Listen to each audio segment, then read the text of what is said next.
so inspirational. What did you think, Trace? I mean, it was an indescribable experience. I've been trying to explain to people what it's like to go into zero G for almost, 8 months or something. But getting to meet all of the space mentees, they were like, it's been amazing. And like my space mentee has gone on to do some other amazing things and gotten some really incredible connections, both from this and also just because she's incredible and kept pushing, to what she wanted to do, which is work in the space industry. And she's making it, which is just Yeah, awesome. her name is Roxy, and she's Hmm. literally a rock star. Nice. We're gonna have to follow up, Trace. We've got to do like either a little live stream or some storytelling with her and get her on because she's Yeah. just an amazing human. All of them were amazing humans. So now that I'm saying it out loud, before we jump into why we're here, Artemis 2 Splashdown, remind me at some point we've got to do a follow up with all the mentors, all the zero G participants. They're all rock stars. So They really let's do are. that soon. Yeah. But that said, welcome to the stream. Today is the big day. It's been 10 days. I cannot believe it has been 10 days that Artemis 2 has gone to the moon. 4 brave astronauts have gone, been the farthest humans to go to go from Earth, and now they're about to splash back down in about just over 30 minutes from now. It's kind of wild.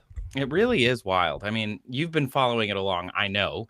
And I have just been like everybody in my feeds, in the algorithms that I am seeing is just pumped. Like Yeah. just absolutely every new photo, every photo op, every time a condiment floats through the capsule, everyone's excited about it.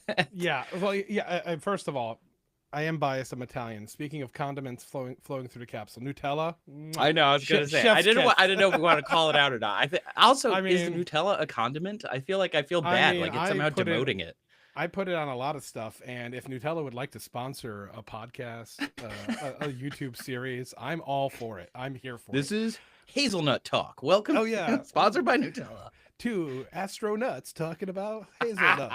So that Excellent. said, before I keep going down this pun pathway, let me do a couple of things. First and foremost, let's share the actual Artemis stream and let's just Yeah. have it on, right? Yeah. Like we don't want to miss any of the action. So let's go over. There it is in all its glory right now. I mean, that's not a live shot. That's a visualization. Obviously, that'd be kind of Right. wild. Though But you'd let's be just surprised how many people don't know that sometimes. yeah, Back when yeah, Mars Curiosity was landing, people were like, "How did they get this footage?" And it's just yeah, like, yeah. It's like we set the cameras first. That's what we did. yeah. And so let's keep that on. But in the meantime, let's start to welcome some of our awesome guests because I know with we the have sun hitting the side people and who the solar are rays I think and the as NASA interesting as you and worm right myself. there. But It's a let's beautiful get them looking onto the machine. screen here and say hello to some folks. So if you don't mind, I'm going to start Roger. admitting some people into the stream, and let's just say hello to folks that we know and love. Ready? Ready. So first, I'm going to introduce And we have completed Ari the maneuver to the raised Eisenstadt. burn Ari orientation. is an amazing human 1 being. minute a away force from the of raised nature. burn. He is the chairman of the board of advisors for Space for Humanity. Ari is incredible and just doing a great job inspiring me every day, inspiring our advisors, and getting folks to just be super motivated. And Ari, I want you to say hi, but we're also going to start piling in some other guests as well, because I have people in the waiting room, and I want to bring them in. But let's start with you first. Amazing. We're saying aloha physically from Hawaii right now, but mentally I'm on the far side of the moon, celebrating this eclipse picture that was taken by our Artemis astronauts. So excited to talk about that as we celebrate reentry. Love it so much, Ari. We're gonna get to know a little bit more about you in a minute. Next person I'm gonna bring on is JD Russell. So if you hold on 1 second, I'm bringing on JD now. And there's JD. JD, how are you? I'm good, Antonio. How are you? Doing great. JD, I have to be nice to. He's one of my bosses. He's on the board of directors for Space for And Humanity. the crew But JD module also has an incredible raised burn is distinction underway. of being a 19-second two-time firing of the Blue thrusters. Origin astronaut. So JD, And I we guess have a once completion of wasn't the enough burn. for you. You decided to go up there twice. And also, you are someone who runs a fund and you invest in aerospace. So you've seen the future, and now you're investing in the future. Thank you for being here, JD. Thank you for having me, Antonio. Integrity. Absolutely. Good. And the CM last raised person burn. we will Your have flight path angle jump is within limits. into the show here is our good friend Max. There's Max. Hey, Max, how are you? Hey, everybody. So Max, It's great to be here. yeah, Final Max maneuver joins us. is now He's complete. an enthusiast, a historian, Our and trajectory he owns for a company, started and splashdown founded in the a company Pacific called 29 minutes Replicas. from now If is you've been set following our and feed will on not be social amended for the further. past several weeks, you And may we have have seen the right Max, angle of attack when we haven't cropped to him, mitigate cropped him out any of a photo. excessive He heat makes those loads amazing on the jackets vehicle that he's during wearing. entry He makes interface. period Integrity, correct Houston. replica A heads up about comm Apollo era coverage. flight suits and other accoutrement. When and you he's just such perform an enthusiast. I know the you're streaming it on your 180 Lunar Replicas roll channel as well for to the get the first word out minute about or this. so in And we've that got some really attitude, special we fun expect announcements about to a make minute later LOS. in conjunction with Max and Lunar Replicas. Thank you for joining us, Max. We copy. Happy to be here. Great. And so, you know, I can't miss an opportunity when we have an astronaut on, JD, not to put you on the spot, but we're always eager to hear from you. So for those you're the who are person who on watching, this screen who's the talking right series now, of who's events experienced coming the up, thrill, the G's we of will going to space, of looking at enter the you know, first background traces we of have Earth's going on our atmosphere webcast, where 14 you've minutes, looked out on the 45 Earth. seconds from You've now. passed the Kármán line.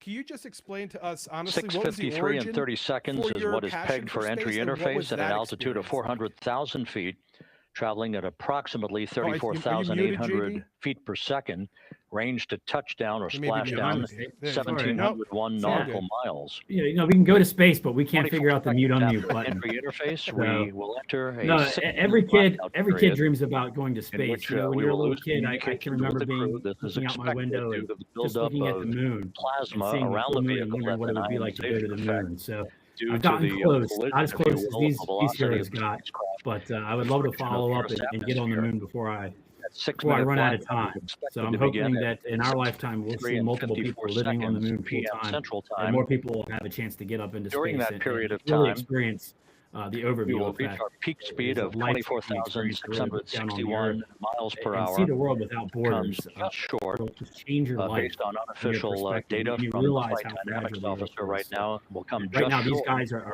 the probably the velocity best record view set of by Earth Apollo 10. zooming around. Sorry, ready for excuse me, JD, Antonio, is it 4,791 possible for you to miles turn per the hour in volume down a little 1969. for mission control, or even mute it? Yeah.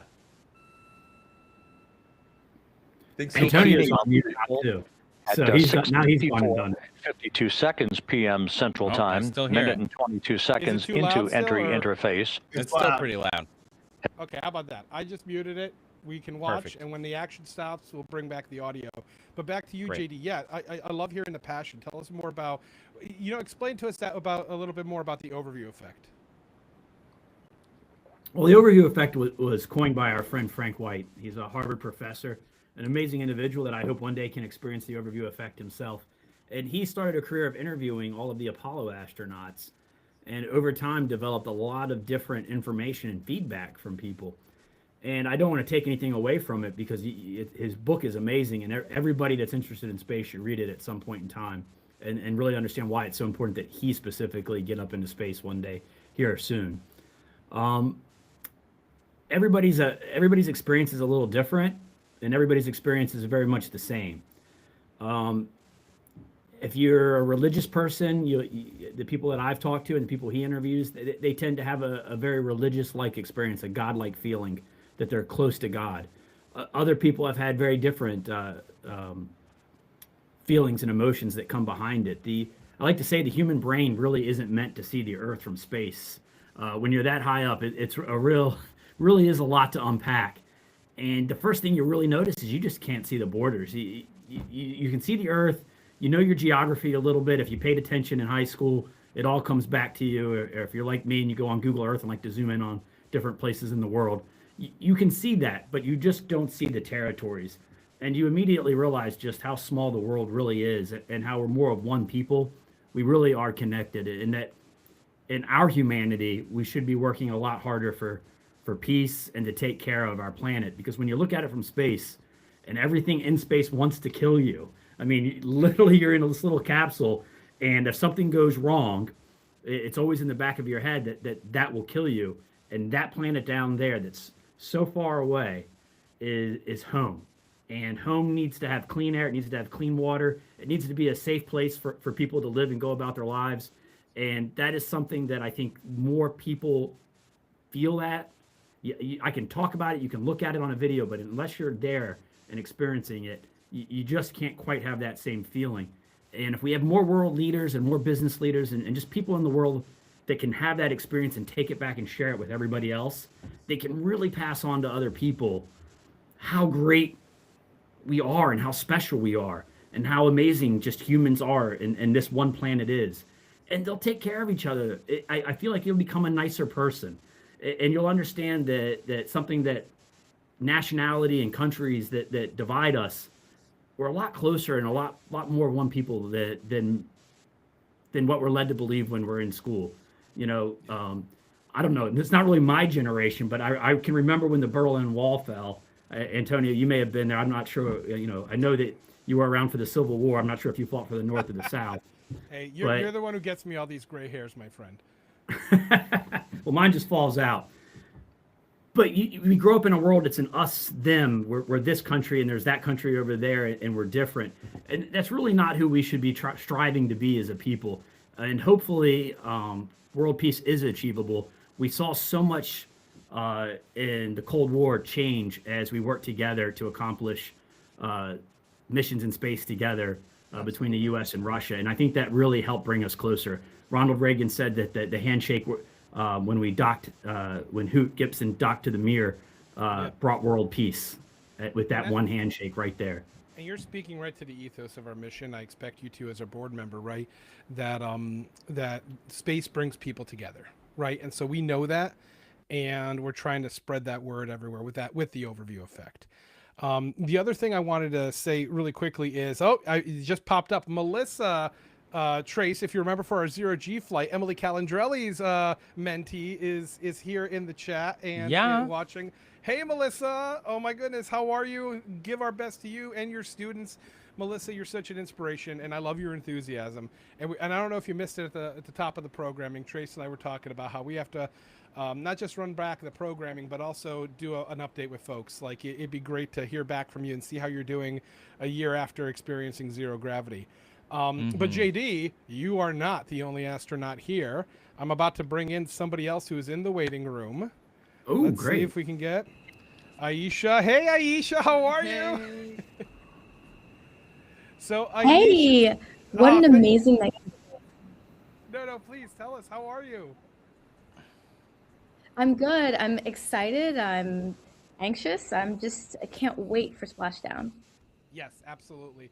And for those of you who don't know Aisha, she's a talented aerospace engineer. She has an incredible company that makes really amazing STEM kits that we have to partner on sometime soon, because you are just inspiring hearts and minds through them. But you also inspired a lot of hearts and minds, because if folks don't know, you were part of the first all-female crew that went up with Blue Origin. So now we have multiple Blue Origin astronauts on screen. JD, a two-time flyer, and Aisha here as well. So we were just hearing from JD the impact of the overview effect that he had on his life. Tell us a little bit about that impact, the journey for you, and being one of the the blessed few who get to see a lot of these viewpoints that we're seeing on the stream right now. How did that affect you, and what did that give you for a perspective shift? I mean, it totally changed how I live every element of my life. I came back and I felt so overwhelmed. It took me a few days to really begin to form the words to express how I felt. And each day, I say I've seen more sunrises and sunsets. I've watched more plants grow, which kind of sounds funny, but like before the mission, I was a plant killer, and now I'm like a full-fledged plant mom. And I just have a greater appreciation for life and Earth. I mean, it's impossible to see Earth from space and not feel forever change. That's amazing and beautiful. And Aisha, I don't know if you've met Trace before. Trace Dominguez is here. I've known him for a while. He's a space science communicator and influencer. Hi. He joined us on our zero gravity flight last year with a mentee. And of course, Ari. We all know and love Ari. I want to really welcome Trace and Ari. Jump in, please, with some questions, some thoughts from your perspective too. I mean, this is our chance. We've got a couple of astronauts here with us who are inspiration engines. So let's really push them for some questions. Yeah, I mean, please go ahead, Trace. I was gonna say, Ari and I both went on the 0G flight. And did you guys do that before you went into space at all? So I was not able to get a zero-G flight because of scheduling before I went, but I was able to complete the NASAR training, which if you're familiar, it's a facility that's trained over like 400 astronauts or something crazy like that for space.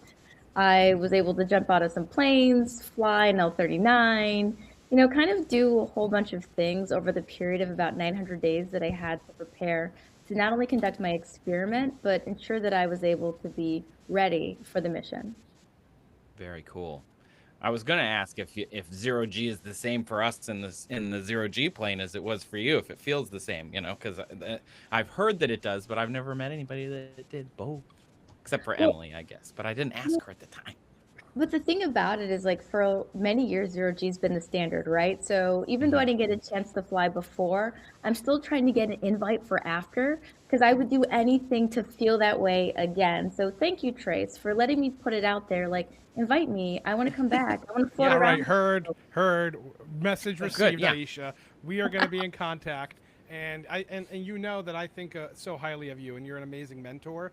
And that's so critical to our mission, right? It's not really about you and your journey. It's about what journeys can you now inspire. And I know you are just a beacon for that. So, Heard, we are going to be talking soon enough. Don't you worry.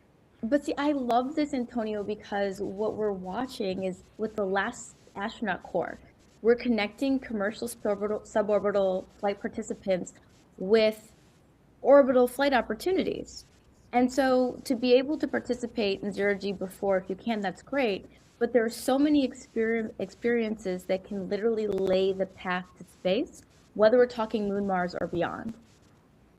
Yes, there something I know Ari, you and I talk about quite a lot is the variations of the overview effect, right? Of course, Space for Humanity, we do a very heavy lift, so to speak, that we support folks going to space. But there's other things, analogs, rocket launches. I know you facilitated visits to the UN, going to see tours of facilities. For so many folks, it's not just space or bust. It's about a lot of the other things that, are even the Eclipse Fest, right? Being present for an astronautical event like that. Tell us a little bit about the previous one you helped organize and the one you have coming up, if you don't mind. Yeah, absolutely. And I think that these transformational experiences, going into zero G flight, was really life-changing for me. And I think Frank White came up with the term overview effect as he was flying over the country. So I think that there are analogs and ways to experience this, though seeing Earth from space, I think, is the pinnacle of that. Although I'm excited to talk with these Artemis astronauts about looking at the Earth and the Moon from the farthest that humans have ever been. But I think that our premise is that on Earth, the closest we can get is to that overview effect is seeing a total solar eclipse. So really being in that path of totality, seeing the stars come out during the day, and being there with artists and musicians to astronauts and scientists. And that's why we're gathering people in Iceland and Egypt and New Zealand and beyond. But even these other transformational events, like rocket launches, like the Mission 60s event coming up in October, a new space festival we're hosting in a refurbished nuclear missile silo. These types of events where we can take these transformational space conversations and put it into these creative environments, I think, are really exciting. And also just how we are here right now, gathering in anticipation for re-entry. And I've had the opportunity to receive personal messages from Victor Glover on his way back. And I'd love to paraphrase a little about what they're looking at right now as they're going for their re-entry. And then I'd love to ask Aisha and JD about what re-entry was like for you all, because I imagine that's one of the most intense things that's probably overlooked also in the space flight. But Victor quotes the Top Gun. And I'm also going to say, we are a minute away.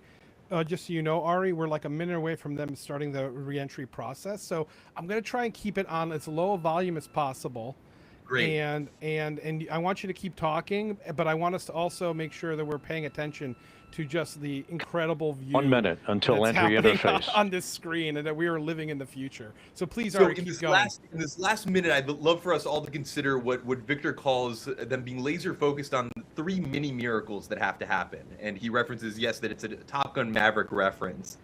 So Miracle 1 is hitting the entry corridor on the correct parameters. Miracle 2 is the heat shield slowing them Mark, down 1 minute until entry interface. from almost 40 times the speed of sound to 1 300 minute, miles 20 an hour. seconds until the expected start of our 6-minute blackout. And then Miracle 3, Integrity. the 1 11th minute to a 6-minute blackout. slowing them down into stages. Yeah. From Integrity. moving to a slowing sequence to slowing them from 300 miles an hour to 20 miles an hour at Splashdown. And then he closes by saying, "Let's return," which is not as cool as "Let's go," but we feel him on that. And So so they're traveling about 25,000 miles an hour. That's pretty cool. And, Yeah. and still able to send out text messages. So Yeah. from a low I trajectory, they're So moving. I see Max is back. JD and Aisha. So this view, you had this view, right? More or less. You were there. 10 Does seconds this take till you entry back? Is interface. this wild for you right now? I mean, honestly, watching the entire thing, I mean, I was so emotional when Artemis took off because I remember sitting there what it was like when the engines turned off and, you know, you're excited, but Now you're we also crossed praying, the right? threshold, now But falling entering the back Earth's was atmosphere. the coolest thing. I don't know if We're you at 400,000 feet, traveling Oh, there it goes. You're starting to see this 34,800 too. feet per Sorry, Wagner. second. Keep talking, Aisha, but this is amazing. I mean, it's like I love everything about this moment because I'm like Time to super splash ready. down, 13 minutes, 10 seconds. Like we're almost there. Yeah. But Julie, Aisha, what was I don't know one- about you. Oh, sorry, Aisha. I was gonna say, do you remember that we had quite a little bit more G-forces than these guys are getting And as ready to- predicted, we've entered our communications blackout. Down trajectory, but they're going to hit about 4 Gs. This will be a gravity. 6-minute blackout period. Yeah, they just No entered voice. a blackout period, so I'm just gonna mute them again. But keep going. Sorry. Well, to JD's point, we had about 6 Gs coming down. They're about to experience about 4 today, and I can tell you, 4 or 6, you do feel it. Mm-hmm. I was lucky enough to fly in an F-18, not several years ago, and I think we got in. I threw up in there. I did. Did you? I did. Wait, JD, have you flown one? Did you throw up? I did not throw up. Good. I'm not. I mean, I respect Trace a lot, but I did not throw up. We were doing it for fun, I guess, and so like he started trying to do some fun stuff. So we did some point turns and some like rolls, and I was like, okay, because I don't even ride roller coasters. But when somebody says, "Do you want to fly in an F-18?" You don't say no. You Well, can't you're say no. in your gangster Trace, huh? So I threw up very, very silently, and I tucked it in my leg bag, and then they let me keep the flight suit. So that was nice. Hey, at least it's clean. I luckily did not throw up on our 0G flight, and I don't get seasick. And I remember before the flight, they were going around handing out Dramamine. And I'm like, oh, I don't need it. I don't get seasick. And the guy stared at me. He's like, is it going to kill you to just take some Dramamine right now? Do you really want to find out on a 0G flight if this is what did it? I'm like, okay. And speaking of flight suits and Gs, Max, I don't know if you jumped down in time, Aisha, and meet Max. He's a partner of ours here at Space for Humanity. He owns a company. He's a historian, an aviator. Right. He's a veteran, and he also owns a company called Luna Replicas. So he makes these amazing Apollo-era period-correct flight jackets and flight suits. So believe me, we're gonna get you one of these, Aisha. Don't you worry. But not to put you on the spot, Max. But you're an aviator. Tell us about what attracts you to flying. The whole concept, that the history and the physics and the freedom that comes with flying. I mean, you talk to these people that are just general aviation. Hey, I'm going to go they call it the $1,000 hamburger. You get up in the morning and you gas up your plane and you wind up in Chicago for a burger and back. There's just a freedom to it that's like nothing else. The world becomes a lot smaller. And you talk about, now we're possibly in the generation of people that see the human race becoming a multi-planet, celestial body species. It started with aviation. I mean, it started with the Wright brothers. It started with Wiley Post and the first pressure suits and stuff. As a matter of fact, I'm also a diver, and I teach historic diving. That is a real Mark V, World War I era Mark V diving helmet. That directly became spacesuits. I mean, and it's just the history of this that real people, regular people, some of them not even college educated, became some of the people that made breakthroughs in this stuff, in aviation, in diving, in pressure suits. And, you know, charting that course starts with, you know, doing it and getting out there. Yeah, I love your passion, Max, and that's why I know you get our mission and you get what we're trying to accomplish as well. And you also inspire me because it reminds me that we have, again, so many variations of the overview effect that we can show folks who maybe have never been in a plane or never felt those kind of G's that JD and Aisha that you felt, right? Or maybe never threw up on their pants like Trace did. Like, there's a lot of ways, I think, to change perspectives for people and have some fun doing it too. And while I'm at it, I did see pop up earlier another Zero-G mentee, Trace. Geraldine is in the chat. And well, oh my God, Geraldine, you are the best. We're so excited. I see her. Hi, Geraldine. Hi, Geraldine. How are you? So we definitely have to do a reunion and get Aisha on a Zero-G flight with us very soon.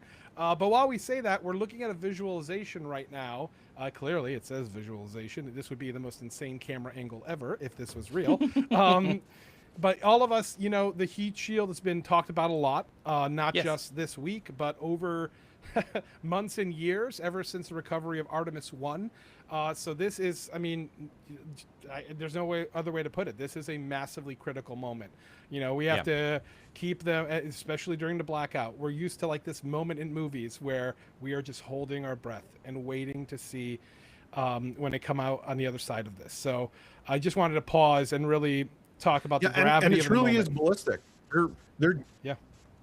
They're hopping over. I mean, there's a whole different way they're doing this. Is not the Apollo way of coming down.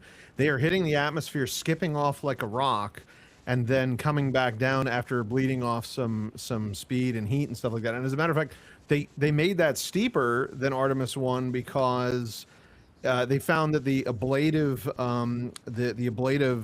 heat shield needed to be heated up more. Actually, it needed to be hotter for it to flow properly rather than spall off in larger pieces. So like, this is risky, guys. I mean, this is really kind of, everybody did the math and we're you know, crossing our fingers, but again, regular guys, regular people, everyone in the room that is you know, everyone puts their lives in their hands. Yeah, and I'll tell you the other thing that really became a trip for me. And I know, Ari, that you know Victor quite well. I know, Max, you've met Christina several times. And, you know, and I've gotten the privilege of meeting Victor as well. It's a real trip when you know the astronauts, when you know the humans on. I mean, I remember Aisha when you took off. I remember JD when I was there for your launch. It's really unsettling. My heart was in my stomach for both of your launches and for this moment too, because it's not just a payload. It's not just humans. It is folks you know, that you've spoken to, that you've hugged, and now you're just hoping for their safe return. Absolutely, and we got to watch a satellite launch a couple nights after the Artemis launch, and I was saying after, oh, it's so nice you don't have to cry this time when it's just the satellites. I still don't forgive you, Ari, for making me stay up till 1:50 in the morning that morning, but. Yeah, you're used to it, but that was amazing. Still, another mini miracle getting out into orbit. But I also want to shout out not just the astronauts but all the people on the ground and in the water. I know many of the people on the astronaut recovery team and the amazing training they're doing, not just on site, but they're preparing all across the Pacific and beyond at these alternative spots. And control as voice communication reestablished with Commander Reed Wiseman. It sounds like they just reestablished voice for communication. America and a waiting world. Integrity is 5.5 minutes away from coming home. Yeah, 5.5 minutes. All right, next thing is just the shoots. The shoots need to deploy, and we're that was the crazy part.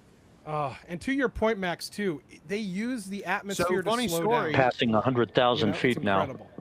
Right. In a previous life, I worked on some Navy ships. Range to Splashdown, 19 nautical miles. I was actually on the commissioning committee for the USS John P. Murtha. She was commissioned right here in Philadelphia, so my name is on that ship. And then 10 years later, she's being used to recover Artemis 2. Oh, that is cool. That's amazing. And I remember Congressman Murtha when I worked in Capitol Hill, when I worked in congressional leadership. I remember him well. So this is a really magical moment. And I don't know, Ari. I think it's a lot more than 3 miracles at this point that we're looking out for. Yeah, right. Integrity right right now back this to the shot. camera controller fail is no This is cab line incredible. views We of are the chute. witnessing history. Absolutely gobsmacked right now.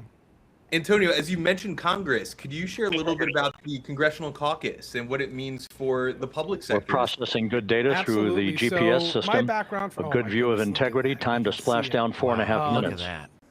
Oh my god! I just have to amazing. pause for a minute. That Yeah. is This is Wow. insane. When are drogues A view supposed of to come out? integrity from the WB-57. I have. I We're don't at know. 50,000 feet.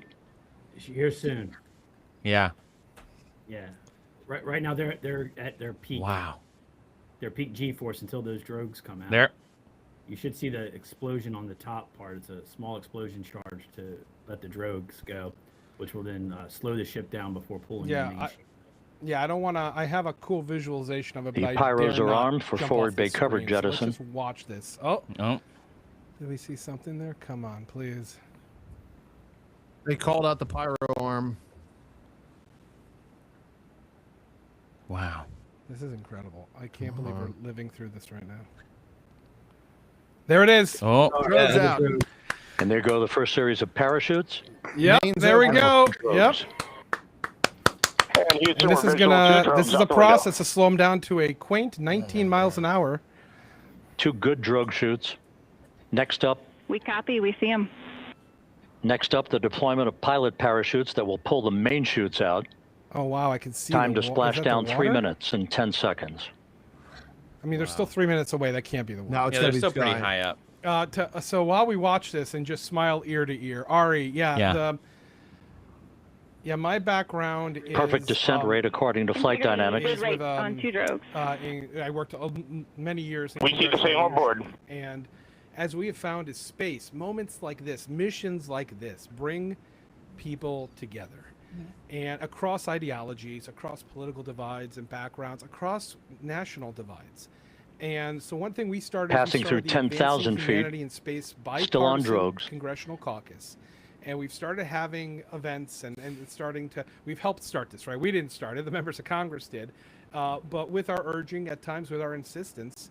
And oh, there we go. Main's coming. Yes! Yes. Open up. Main chute Come deployed. on. Oh, Beautiful.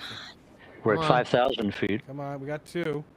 Oh, and there goes the There third. they That's go. beautiful. oh okay. There So they go. beautiful. Search and recovery beacon has been And it's activated moments like on this, I can tell you, integrity. Ari, I Open. know- Wow. Oh, that's beautiful. Okay. 3 good main chutes. This is Good what gets 3 down to main 19 chutes. miles Good an hour. reefing and Look good at that. descent rate. Good rate, then we This see is- 3 that good-looking is a parachutes. turn and a half right there. Yes. I mean, Aisha and I can remember this feeling right now. When you get the 3 main chutes out, now it's just this leisurely stroll, and your body is trying to recover back from all that intensive. Integrity. Cabin pressure Yeah, and indicates there's a bit- no a bit need of a for jerk, right? hydrazine When check. those parachutes deploy, it's what you've been waiting for, what you're Integrity praying copies. for, but it also does take you a bit by surprise physically. This is a perfect descent for integrity. Its crew sounding Hale and but, Hardy on board. I mean, this is incredible. What an incredible 10 days. Time to And splash I've down been to 1 minute, launches 15 before. Ari, I seconds. know you were there. Max, you were there as well. It was a special moment, and I've been to the press site. I've been to launches. Never seen. I'm having one a special packed like moment right this. now, by the way. Just- Yeah, me too. This is like incredible. Integrity about to And complete a journey I just can't spanning believe that this is our Apollo moment. 694,481 miles We're not just back from to the its moon, but launch we're back to from the hearts Kennedy and Space minds Center of back on April billions, 1st, literally billions and a of trip people around the moon.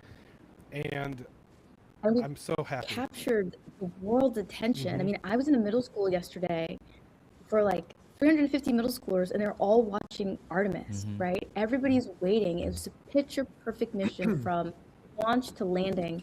And now we're seeing something that hasn't been done in over 50 years. It's And it is amazing. going flawlessly. I cannot wait to see who this inspires to be up next. And the things that have never been done also. I mean, the first woman, the first person of color, the first international Passing participant. through 1,000 feet. The First furthest Canadian. distance. Yes, this is such a huge deal on so many levels. It's not just that we're going back to the moon, but it's all of humanity going to the moon to stay and to build that base to go to Mars. This is so exciting. Yeah, and Aisha, you nailed it. It's about the inspiration factor, right? I'm so excited. I'm like at an emotional high right now. I'm so excited, and I think we're moments away from them to actually splash down. But I'm most excited for the weeks, the months, the years to come that these 4 individuals are going to share their journey, and they're going to shake hands, and they're going to speak to young ears and minds. And I guarantee you, Integrity Splashdown. Yes! There it is. Yes! And now. Splashdown confirmed. This is going to Copy inspire a new Splashdown, generation. waiting on VLDR. Splashdown confirmed at 7:07 p.m. Okay, I can Central breathe Time. now. Now I can breathe 5:07 again. p.m. I can Pacific just Time. everybody just take a breath. From the pages of Jules Shoot your Verne to cut the modern and day mission stable to the one. moon, They a are new home. chapter of the exploration of our celestial neighbor is complete. Integrity's astronauts back on Earth. Great. Wow. Champagne, anyone? Yeah. Yeah. Right? I should have And brought like some in. I random just have. hugs for my neighbors. And the landing and support officer reports the vehicle is stable 1. We still will be deploying the crew module uprighting system to maintain that orientation. If I could ask also, I think On there's Splashdown, so much where said. integrity and its for The astronauts. inspiration side is so visible, but you also have done amazing science and engineering, as are these astronauts. Can you talk a little bit about that from your flight and what you hope to see expand from that? I mean, Ari's suborbital opportunities, like orbital, are valuable for space research. And so I was really privileged to have an opportunity to do 3 things I was excited about. 1, we flight qualified hardware that could be used for future missions. 2, we worked with Winston-Salem, which is an HBCU, to do astrobotany, i.e., how do we grow crops in space? The unofficial splashdown time, Gathered biometrics. 7:07 and 47 seconds p.m. Central Time. We'll get that refined for you. That would put the end of the mission at a mission elapsed time of 9 days, 1 hour, 31 minutes, 35 Well, seconds. But the biometrics that we gathered were part of. I'll mute it for you, Aisha. I'm sorry, I'll mute it for myself too. I want to hear what you're saying. And the Well, visuals okay, are stunning enough from them. So. I mean, that's the thing is like I'm like totally completely overstimulated. I mean, I'm talking about something I love to do in an iconic moment. It's like this is like an engineering dream right now. But the third part was gathering biometrics. And so, as you know, in the history of spaceflight, we've only sent about 100 women, and less than 10 are African American women. And so, I partnered with NASA's back Trish, and we were able to gather my biometrics and contribute them to a database that'll be used to study long after I'm no longer here on Earth, right? And so I think for me, that's like a really exciting element, is being able to take something that's a finite period of time and contribute to a knowledge base that lasts for lifetimes. Absolutely. And Aisha, I love when you talk like that, because when we get late into the night and start talking and we're all around a table having drinks, that's where I like to take the conversation to, which is it's about the lasting impact. I don't spend a lot of time thinking about, where are we going to be in a year or 2? I think of many generations, a millennia from now. And we are so fortunate to be alive, not just at this moment at what we're seeing, but at the cusp, right? At the leading edge of humanity going into space, like you said, Ari, for good, right? Going to the moon for good. Like that in our lifetimes, we could put human footprints on another planet, and that's, and once that bell is rung, it's never unrung. Like we get to be part of humanity's journey to the cosmos. Although, Aisha, I don't think that term, when I'm not here on Earth, is, I think that could be misunderstood, though. Because you may just not be living on Earth anymore. That's right. Aisha and I are going to have a drink on the moon one day. There you go. Or the first commercial Listen, space station, right? I hope that is something that we both get to accomplish. I mean, I don't think it's a secret that once you go, it's hard not to spend the rest of your life trying to go back. I mean, everything that I do is about going back to space. As far as I'm concerned, our flight was just the beginning, and if I get lucky like JD, I can do it twice. But I can't wait for the day where I can see Earth again from space. I can't wait for the day where we can launch a lot more people to have the viewpoint, because I know how wonderful of individuals you are, how profoundly the journey affected you. And as we always talk about Space for Humanity, we need more people to have that perspective, to just pause and say, what are we doing here? What are we doing to each other? What are we doing to this planet? let's just be a little kinder to each other and a little more thoughtful. So I know that we're so fortunate to have you both. I'll use a pun, to be part of our orbit, but we got to bring more people into that orbit. We absolutely do. JD, you also not only are investing in human space flight, but space technology. Can you share about more of your vision of where you see this space technology impacting life on Earth? Who was the question for, Ari? JD. I think it's who do I say? Many generations to come. It affects everybody. I mean, if you're old enough to remember the first GPSs we used to navigate around and how horrible they were, I remember working my way through college as a police officer, and a guy had like the first GPS ever made, and ended up crashing into a moving train because he turned on the railroad tracks because the GPS told him to. Wow. And look how much better our GPSs are now. That's because of satellite technology. Yep. That is just one element of what we're doing. Some of the things we're seeing now, orbital data centers, the new orbital economy is coming online. We have a lot more services that are going to happen in space. Data processing will happen in space. It's far more environmentally friendly and less energy to run data centers and to do certain processes in space, and including heavy manufacturing. I would like to point out real quick that this is Jeremy Hansen's first flight.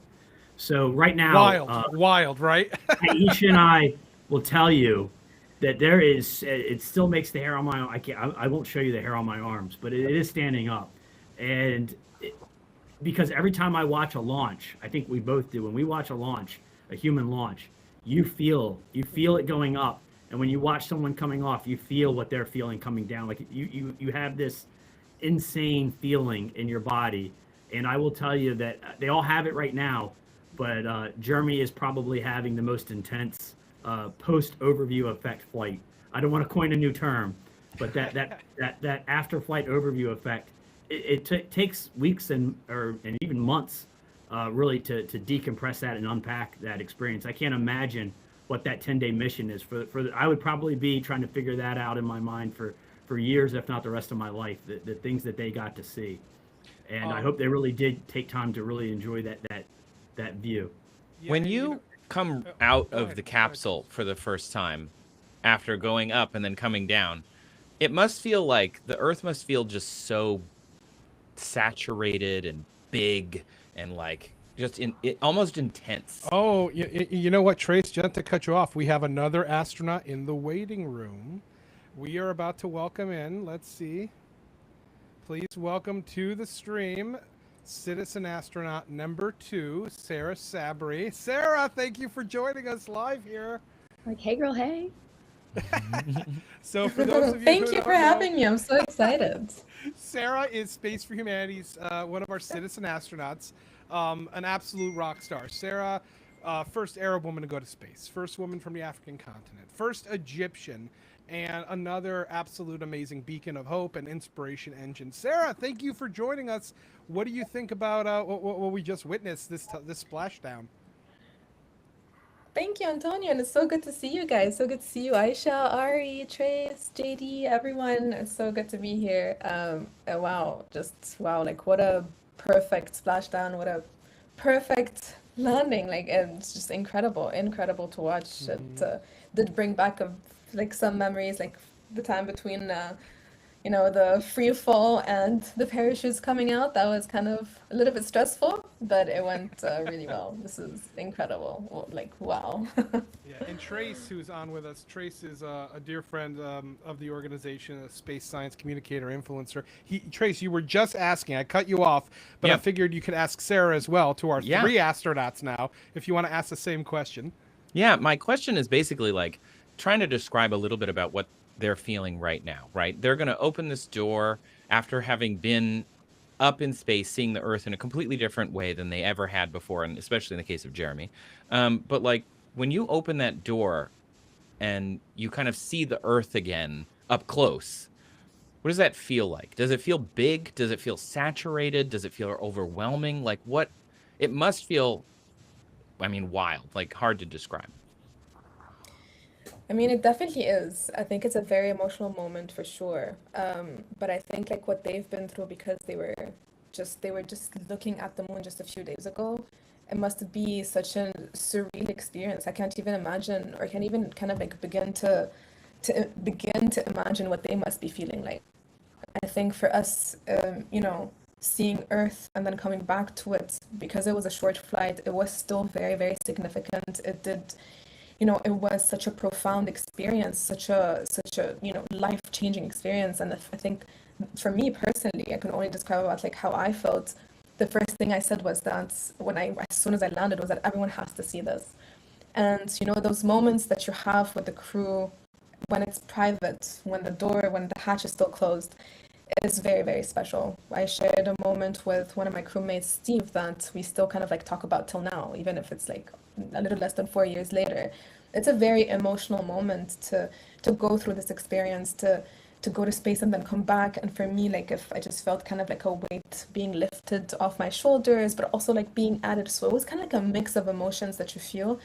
I mean, for them, it must be the weight of the world, like the whole, like our entire Earth on their shoulders. And especially for Christina, being the first woman doing this, I can't even imagine. I can't even imagine the responsibility that she has now. And she's kind of like the girls that are watching this and seeing a woman go to the moon. This is just like we're living in I just can't even describe that, like how fortunate and how lucky we are to be living in a time where we have 4 people that went to the moon. Isn't that insane to say? Isn't that insane to say that we have people that came back from the moon today? Like, what is this world that we're living in? And it's just, I could not be more excited to be like how fortunate are we to be, part of the field in this time? I'm just kind of just like. Right, and it skipped a generation. I mean, if you think about it, it was 53 years ago. It really skipped a whole generation. We are the leapfrog generation of going back to the moon. Yeah. And I want to welcome. I want to welcome in other folks who want to talk. I think we might be able to set the record for the most astronauts on a live stream, because Loretta Whitesides is about to join us, and I think she might have a couple of astronauts with her. So let's see here if I can welcome in. Hey, Loretta, are you there? Oh, yep. And Loretta's there with some astronauts of her own. Hey, Loretta, how are you? Good. Are we backstage? No, you are live on our stream right now. Welcome, everybody. You are joining, Aisha Bowe, J.D. Russell, Sarah Sabri. We've got Max from Lunar Replicas, Ari Eisenstadt, and space communicator Trace Dominguez as well. Who do you have with you over there? We've got Andy Sadwani, a flown Virgin Galactic astronaut. We got Rochelle Ellis, the space artist who's taken first woman to put art on the moon and a 16-foot structure to the stratosphere. We got Ron Rosano, who's a suborbitally flown Virgin Galactic astronaut as well, and space kind grad. You're all space kind grads. And Chris Feiner and me, who are both future Virgin Galactic astronauts. We're still on deck. We're learning. We're understudies for these guys. Hey, we're at the California Science Center. We just got a tour of this new home of the Space Shuttle Endeavour, his new pavilion home. That's still there's a hard hat tour, and the Splashdown came right at the end of the tour, so we all got to be here together to witness it here in this room. That's amazing. Oh, that's so amazing. How's it look in there? I want to get in there so badly. Yeah, you got to give us a sneak peek or send us some photos. It takes your breath away. When you're right close to the shuttle, all like it was mesmerizing. We can't wait to show it to the whole world and LA to be able to host people to see this. It's so incredible. Don't worry, we'll throw a yours night party here soon.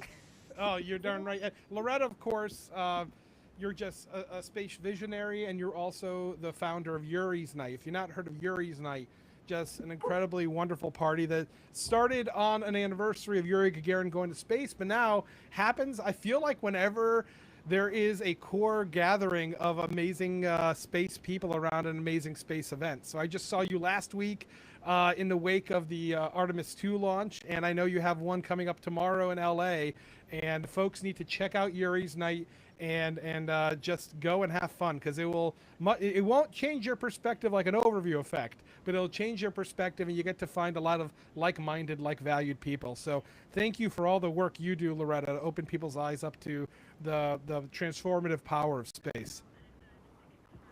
Thank you. I mean, we've had a number of people meet their future spouse at Yuri's night. You know, Vanna Bonta, science fiction author Vanna Bonta met her husband. The Russian cosmonaut met his wife.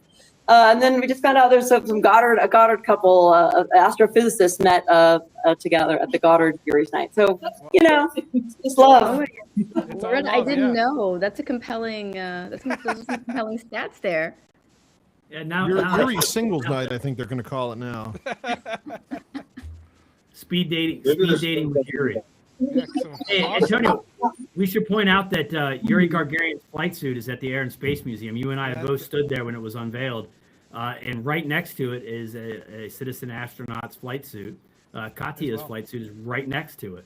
Yeah, if you're coming through, thank you, JD, excellent point. If you're coming through Washington, D.C., go check out the Air and Space Museum on the National Mall.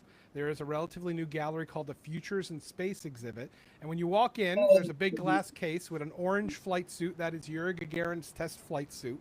And right next to it is a Blue Origin flight suit that is for Space for Humanity's first citizen astronaut, Katya. And that juxtaposition really hits you. To see, I mean, you were talking about generations, Max. To think you have the flight suit of an individual who's the first human in space, and next to them was the first Mexican-born woman in space who a nonprofit sent there. So it's incredible to see where we've gotten and how space is truly opening up. Hey, everybody there. I think, is that the same gallery Dr. Cyan Proctor's flight suit? Is it flight suits in there as well? Yep, Dr. Cyan Proctor, pilot of Inspiration 4, her flight suit's in the same gallery. It even features a story about Amanda Wen, who was in one of the interactives, who was a crew member of Aisha's as well. And it even, I think, features an image, not of you, JD, but of your crew member, Austin. So I think it's due that we should throw a big Space for Humanity party in that gallery soon, seeing as we constitute at least a third of it. So, real quick, just to get back to the Artemis recovery. Yeah, that is why we're here. Yeah. Yeah, the Artemis recovery. By the way, I'm just listening to comms in my ear over here. They're having issues with the C radio. Everything worked perfectly until they get to the CB radio on the ocean. So they're. How often do you check your batteries, Max? They're setting up a satellite radio right now, which is the backup, a sat phone between the capsule and the recovery team. But I think they're going to come in and put the horse collar around it pretty soon, and the front porch will be there available for the hatch to blow. So they got to do power down, front porch, and then you get the phone to work first. You know, we still have cell phone issues. Yeah. Yep.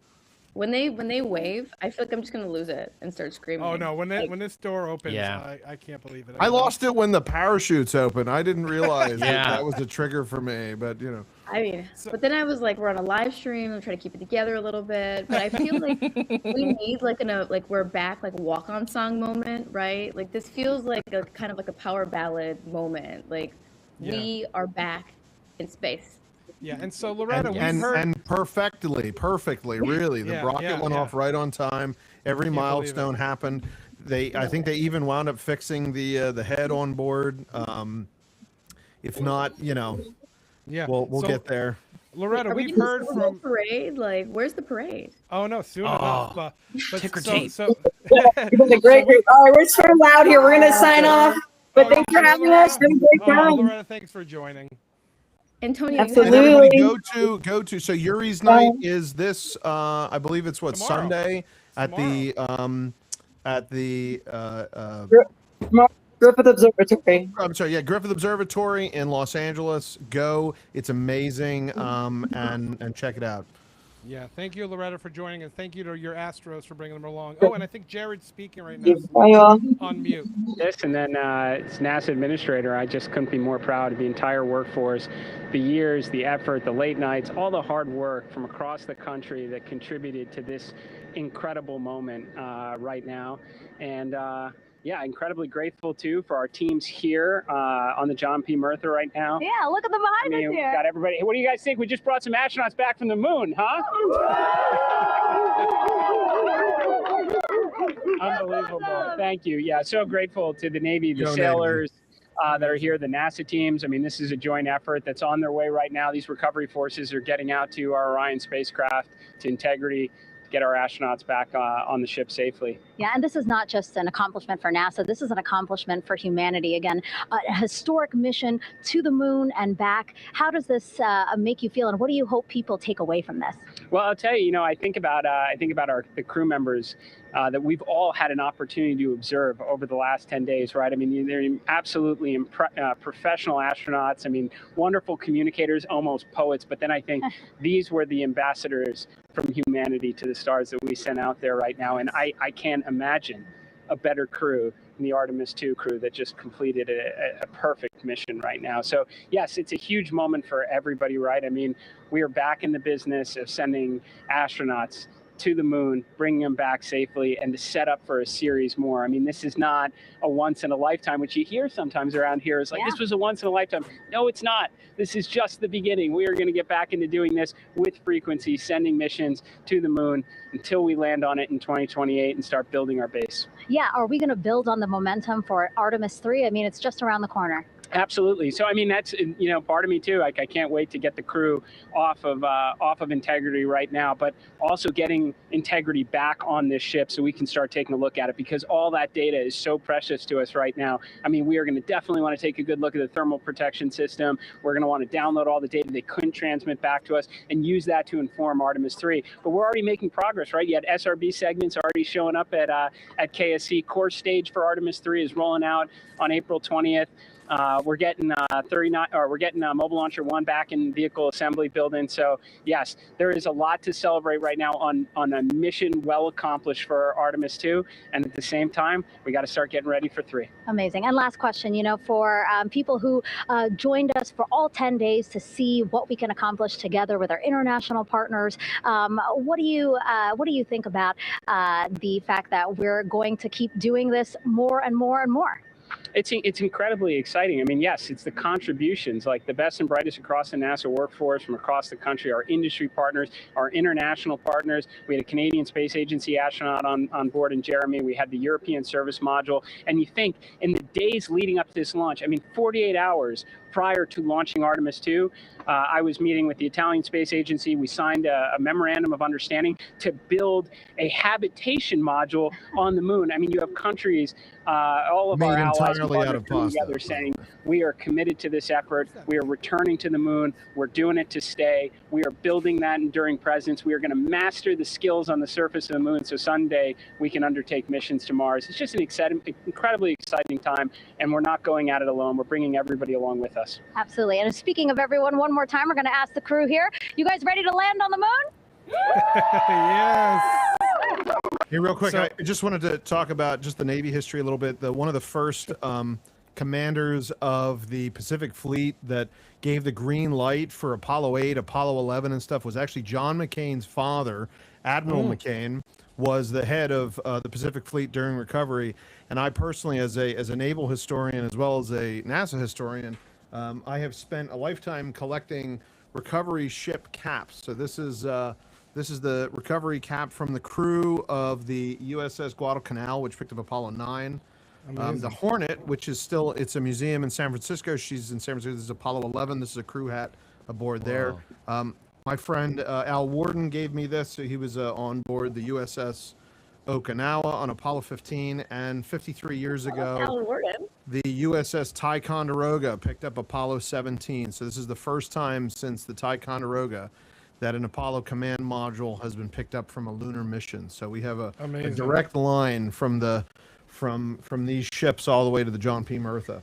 As you can tell, Max, I know you got to start working your connections. Get a hat here. Well, yeah, and I might have a surprise for everybody once they step we'll off see. the ship. So. But I knew when Max disappeared for 30 seconds, we were going to get show and tell because his collection is vast and just full of history and passion. And it was awesome to hear, that was NASA Administrator Jared Isaacman. One, on the international front, it does, space brings people together. And we're already looking forward to Artemis 3, Artemis 4, future planned missions, and folks that are going to collaborate with those.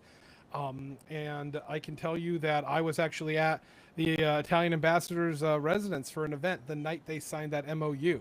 And I was actually there again yesterday where we were celebrating international collaboration. You know, whether it was on the Mir decades ago or now literally on the Orion capsule there orbiting the moon. It's just an incredible tool to not just put our species in perspective, but also use it to inspire others across borders to want to collaborate.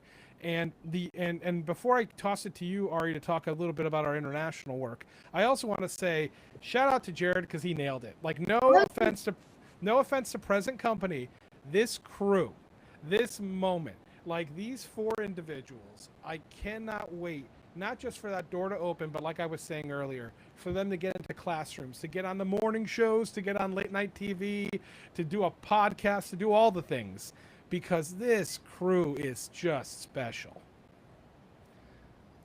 Absolutely, and it feels like everyone's in the aisles with their luggage, waiting for the door to open on the plane after you land. So, looking forward to that. For Jared, I mean, you could just see the joy, right? I mean, the delivery. It's for his first year. This is an amazing accomplishment, and it just sets the stage for future ones. And when he says, every time he says we're going to be on the moon by 2028, I just get so excited, right? I'm like, oh, I can't wait. Sign me up. I want to do that. It's just an incredible. And I believe him. Incredible I believe him. Same. We're going to do it. And yep. And also, I think to quote Victor Glover some more, when I asked him about his vision for the future of humanity in space, it echoed a lot of what the message that Jared was saying about how he wants this to be normal, that this needs to be like everyday air travel, that we need to not be excited anymore, that we're a spacefaring civilization, and this is just an everyday business as usual thing. And so I thought that was a really interesting spin on how they look at this work. While meanwhile for us, this is so exciting. This is generational. And also, Ari, just not to cut you off, Sarah, I know you have to go shortly, but I do want to just say it's, the beauty of the Space for Humanity mission, the beauty of the moment we're living through with access. Speaking about international reach, when I think about Aisha, when I think about you, Sarah, being rooted in other countries, other cultures, having that background, I oftentimes reflect on the fact that for myself, JD, Trace, Ari, Max, we've seen humans who look like us, on the surface of the moon, in space. And I think that has given us, this permission to really dream at that altitude. The inspiration the two of you represent for others, right? I just want, especially Sarah, before you have to go, because I know your time is pressed tonight. Thank you for joining us. Let's reflect on that for a moment. What has that meant for you when you see a young person light up in a classroom, or when you're doing an activation somewhere? Where is that? How does that give you an emotional impact back to know that you're inspiring others? It's one of the greatest gifts that I think I was ever given in my life, honestly. When I think a couple of years ago we went to do a tour around Cairo, and the kids that were kind of like asking all of the questions about space, because space is so far away. We grow up being told that it's not for us, that it's not really something that we're allowed to dream about, and it's always created the separation between like us and them, which makes absolutely no sense. But it was always kind of like, these things are not for us, like these things are like, they do this. So it's always kind of like been that. But then like for the first time, these kids like had someone who spoke their language, who grew up in the same areas, who eat the same food, have the same jokes, experience something like this where like you can actually joke around about that. Because I think like our culture, like we use humor a lot for everything, and that was something that was so different, because then you can actually relate to it and you think it's a lot more possible.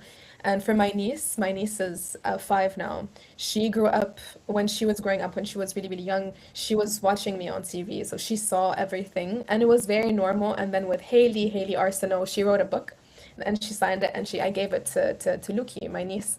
And now she thinks that it's completely normal for us to go to space. And she's like, oh, can you take me to space with you next week? And she was like, oh, I know, like, and she's like, now she's in the mood of like, oh yeah, you and your friends go all the time. Can I come? Like, she's like, can you take me with your friends? And she thinks like all astronauts are girls. And she thinks that, you know, we can just go all the time and it's a completely normal thing. And for her, she like growing up with that, I can't even imagine what that's like. Growing up thinking that something like this is normal, how is it even like, I can't even imagine thinking that way. I was reluctant to even tell anyone that I wanted to go to space, that I wasn't even interested in space, because I would never be taken seriously. I was told that it was a waste of time, that I wouldn't amount to anything, because I was dreaming too. I was being unrealistic, that I was setting myself up to failure. And that's what I grew up with. But for her, she thinks it's so normal, so I can't even imagine what she's going to do with her life. She had this one day at her nursery, like last year, she had a space day, and she had a flight suit, so she borrowed a flight suit from one of her friends, and she wore it. She was so excited the whole week, and she was telling her mom, so excited that she knows that they were gonna be playing pretend to go to space, but still, she was so excited about it. She put on her flight suit before, and she's then told her mom that she was scared. So my sister was like, why are you scared? You've been so excited all week.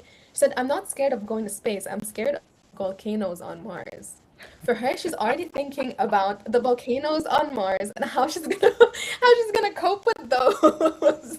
So amazing. She grows up thinking it's just so different. It's so different. And I can't even imagine, I think like all the kids, everyone, not even kids, I think like all of us watching something like this now and knowing that we're about to go back. And Aisha, you were just saying it, it's just like, I can't even, when we're hearing, Jared say that we're landing in 2028, I do also believe it. Like, I think, like, isn't it insane? Isn't it absolutely insane? And I'm just, it's so exciting to be a part of this field. Sarah, can I also ask you, Aisha talked a little bit about it also, but the connection of space travel, human space flight, and health and well-being on Earth, I know that that's something that you're really passionate about. I'd love if you could share a little as well. Yes, thank you. I appreciate that. Yes, I have a startup. It's a deep tech space medicine startup. And I co-founded it with Jennifer Fogarty. So she used to be NASA chief scientist for and she was at NASA for 20 years. So we're working on making sure that we're able to not only survive longer duration space flights, but being able to thrive there. And then ultimately we want to bring back like our engines and our models that we're training with this data back to Earth to benefit the global healthcare. Because now, as we're working on in resource-constrained environments, we have to be a lot more precise with our predictions, and also a lot more resourceful with our treatments. So that's something that we're working on, and it's very exciting. And I'm gonna have a little bit of news to share soon, but it's something that we're working on. Yeah, thank you, Ari, for bringing it up. Yeah, hopefully we'll have Flora supporting the next Artemis launch in 2028. Hopefully, fingers crossed. And then every future mission coming, because this is something we really, really need. We need it. It's not being done. It's not being done at this scale or being done autonomously at the way that we're doing it. And so I think there's a need now. It's the perfect time for this, and we're really excited about it. Yeah, thank you, Ari, for the question. Thank you, Sarah, for continuing to live our mission and breathe life into our mission. It's one of the phrases we use a lot: to space for Earth. And I think you're showing the impact that your journey to space is having back here on Earth and how it's benefiting all of humanity. So thank you for joining us, Sarah. If you have to jump, we totally understand.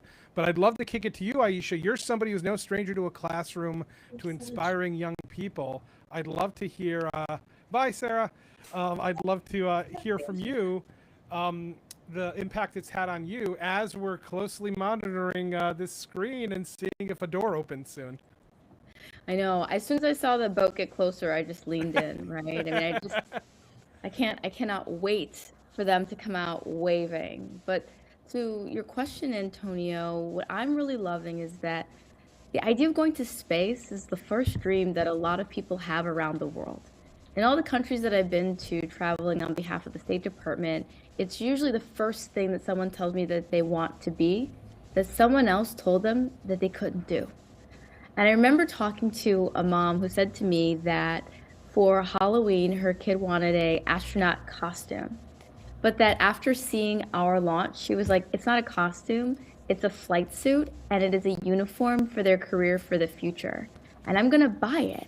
And I think that's what happens when people see Space for Humanity, when they see me, when they see Sarah, when they see Amanda, when they see JD, right?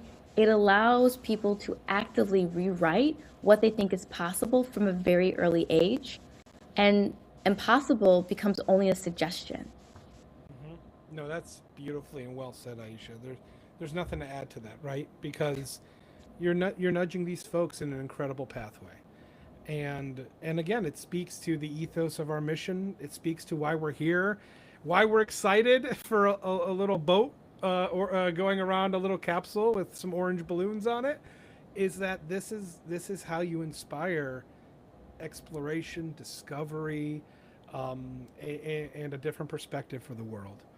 JD, do you have any thoughts to add to it? Because I know that there have been times where I've seen you. Oh, and we're getting close. Oh my goodness.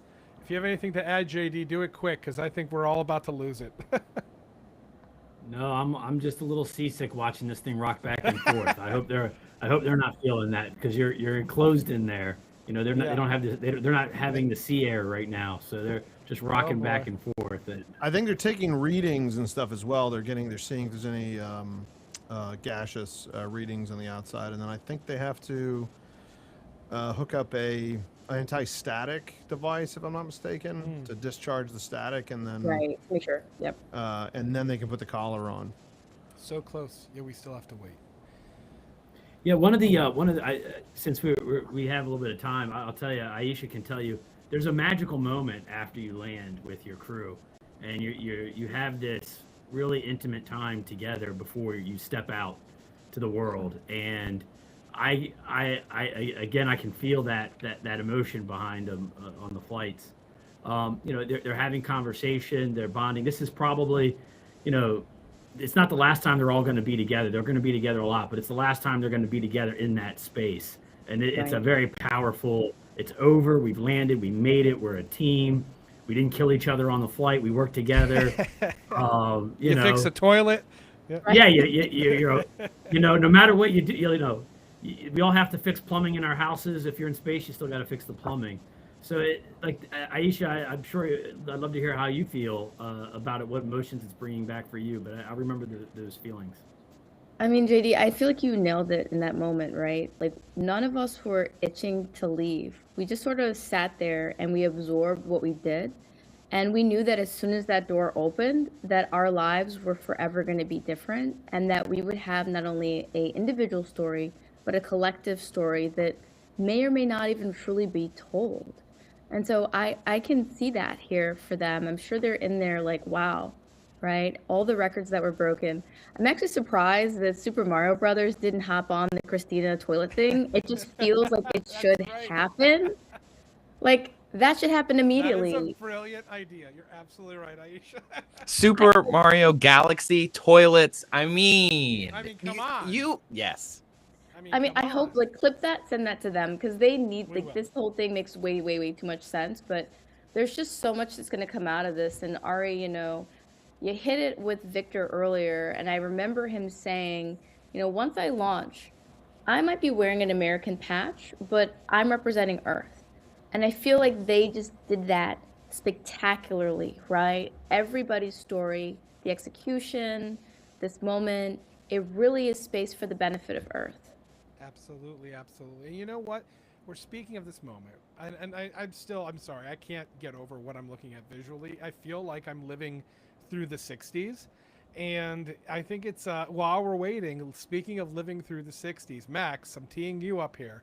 We have teamed up with Luna Replicas, and we are hosting a 3-day immersive event, a 1960s event at the TWA Hotel at JFK in late October.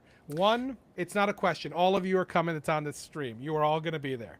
And everyone viewing, I want you to be there. Max, can you tell us a little bit about the genesis of the idea? I mean, we know how passionate you are about history and all this, but tell us why what gave you the idea to have this event, and what to expect, and what the status of it is. So the status is the tickets just went live on Splashdown. So mission60s.com. You can check out the tickets there and some more information about the event. Mission60s, mission60s.com, or you can find them through lunarreplicas.com as well. The idea is that there's tons of sci-fi conventions. I am an unashamed, lifelong Star Trek fan. I went to conventions as a kid. I've gone to conventions as an adult. I have worked conventions. I know some of these people. Antonio and I have had booths at conventions. Why not have a real space convention where the superstars are the astronauts, are the engineers, are the flight directors, flight controllers, the backroom people, the politicians that make it happen? You know, these are they are our rock stars and people that we line up to have a beer with or get an autograph. Why not make them the stars of our show? And then on top of that, having it being surrounded by the most amazing, I'm not paid by TWA Hotel to say this, by the way, quite the opposite.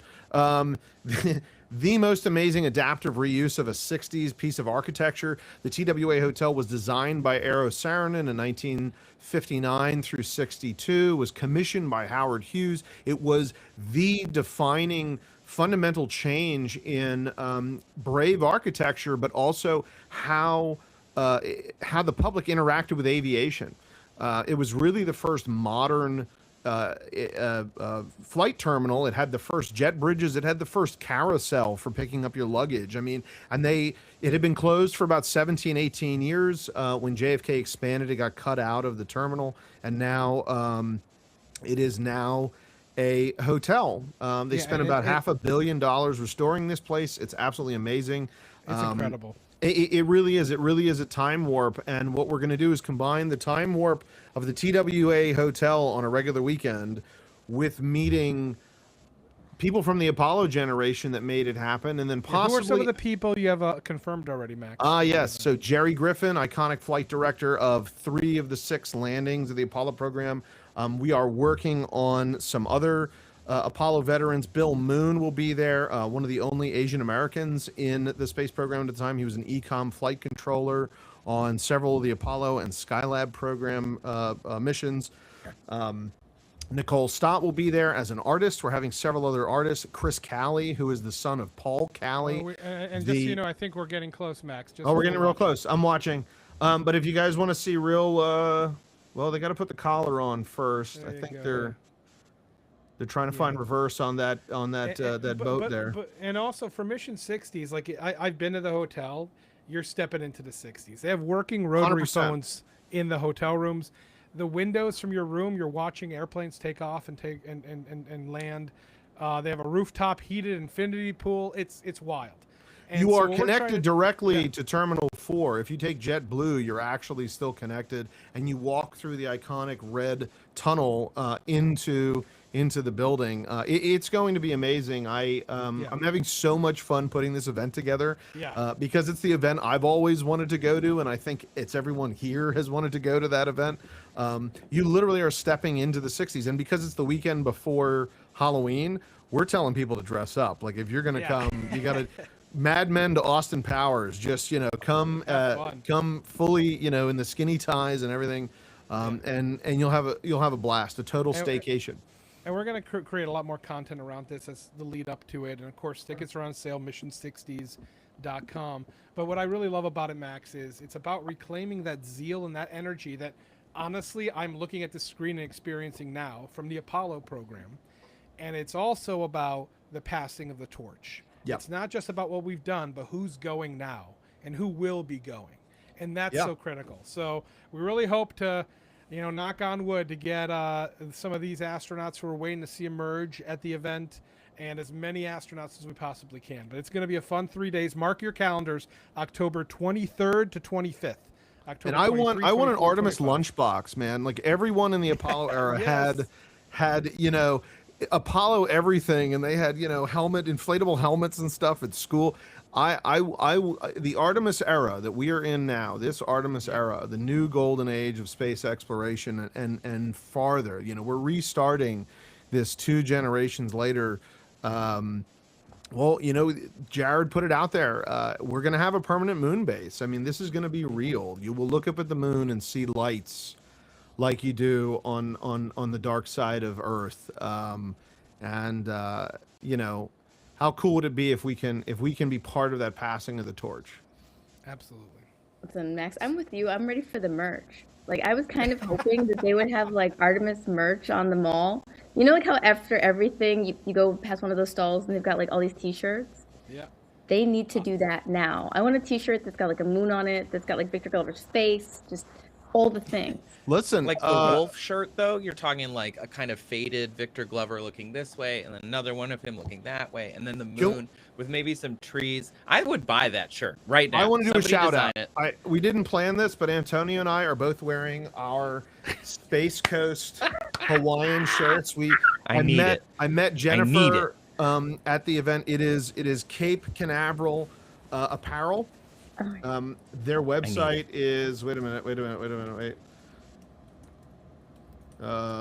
Tell me, Max, so I can type it. I'm ready.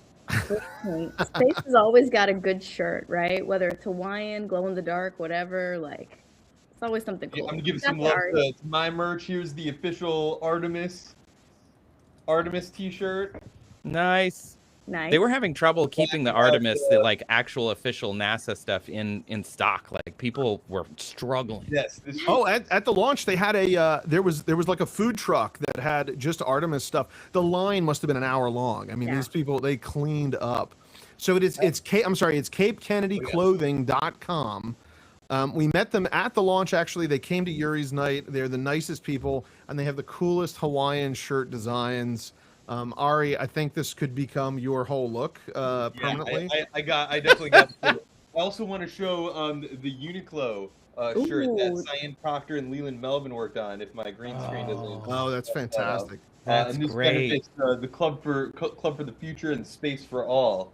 And then my favorite merch right here. I like the collection.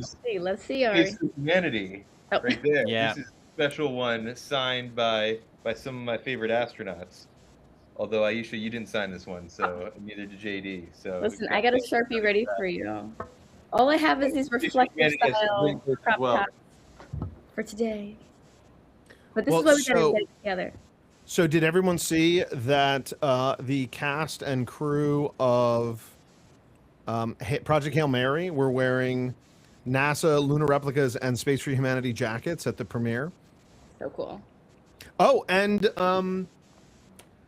Jack White was wearing his NASA jacket on SNL the other night. That was phenomenal. He did so everyone has NASA fever right now. I think we can keep this going for the next generation.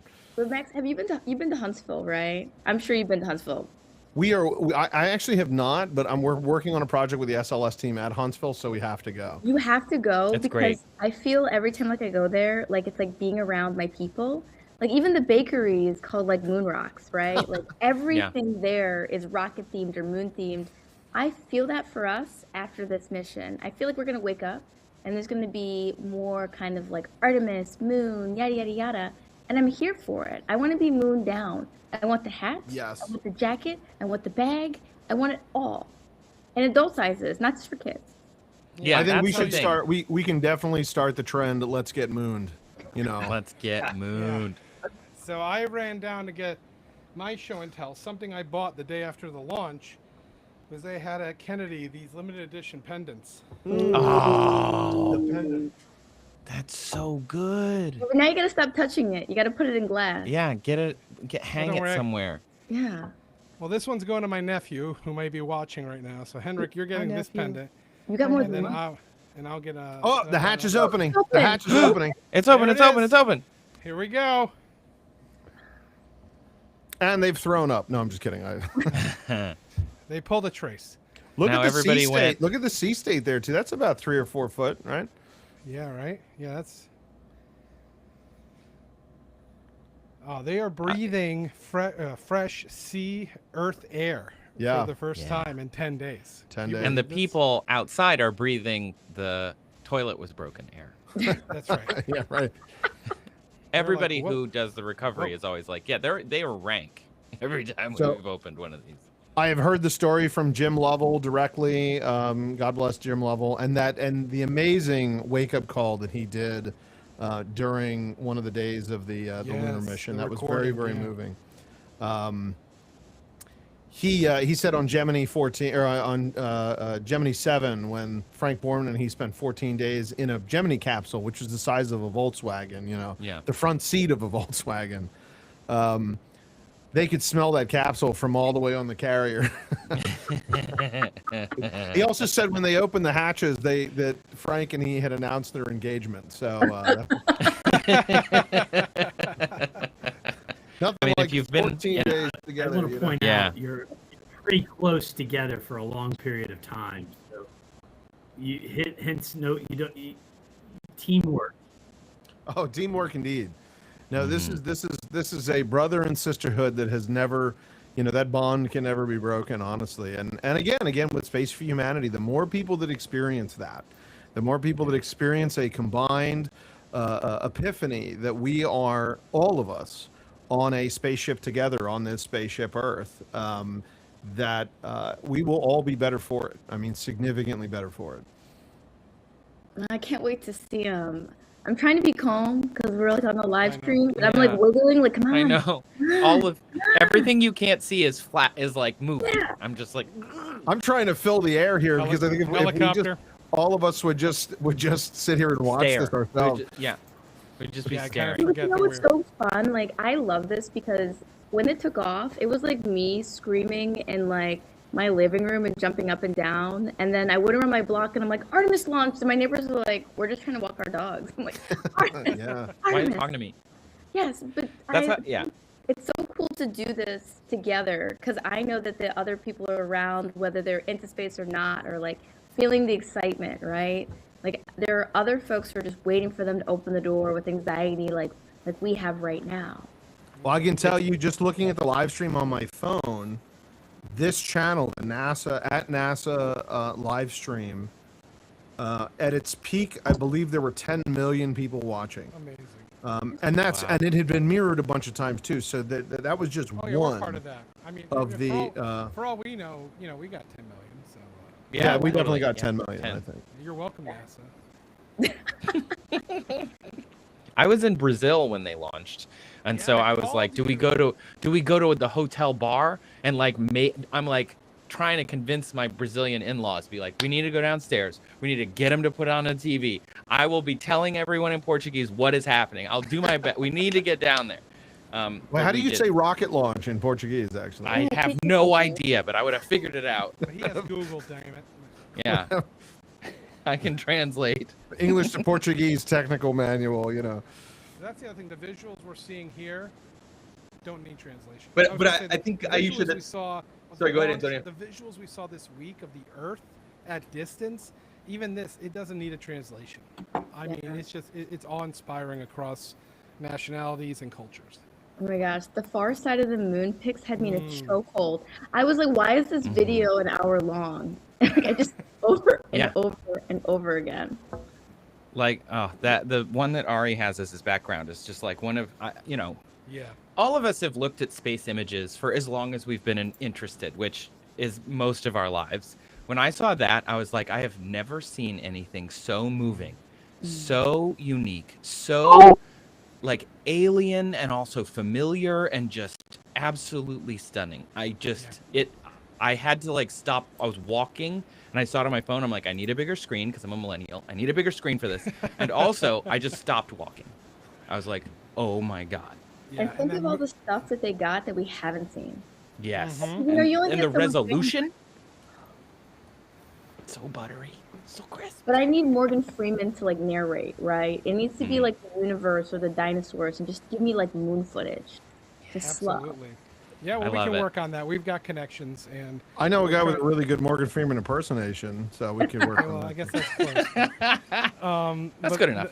Yeah, good enough, right? But that said, shout out to Josh Robert Thompson, by the way.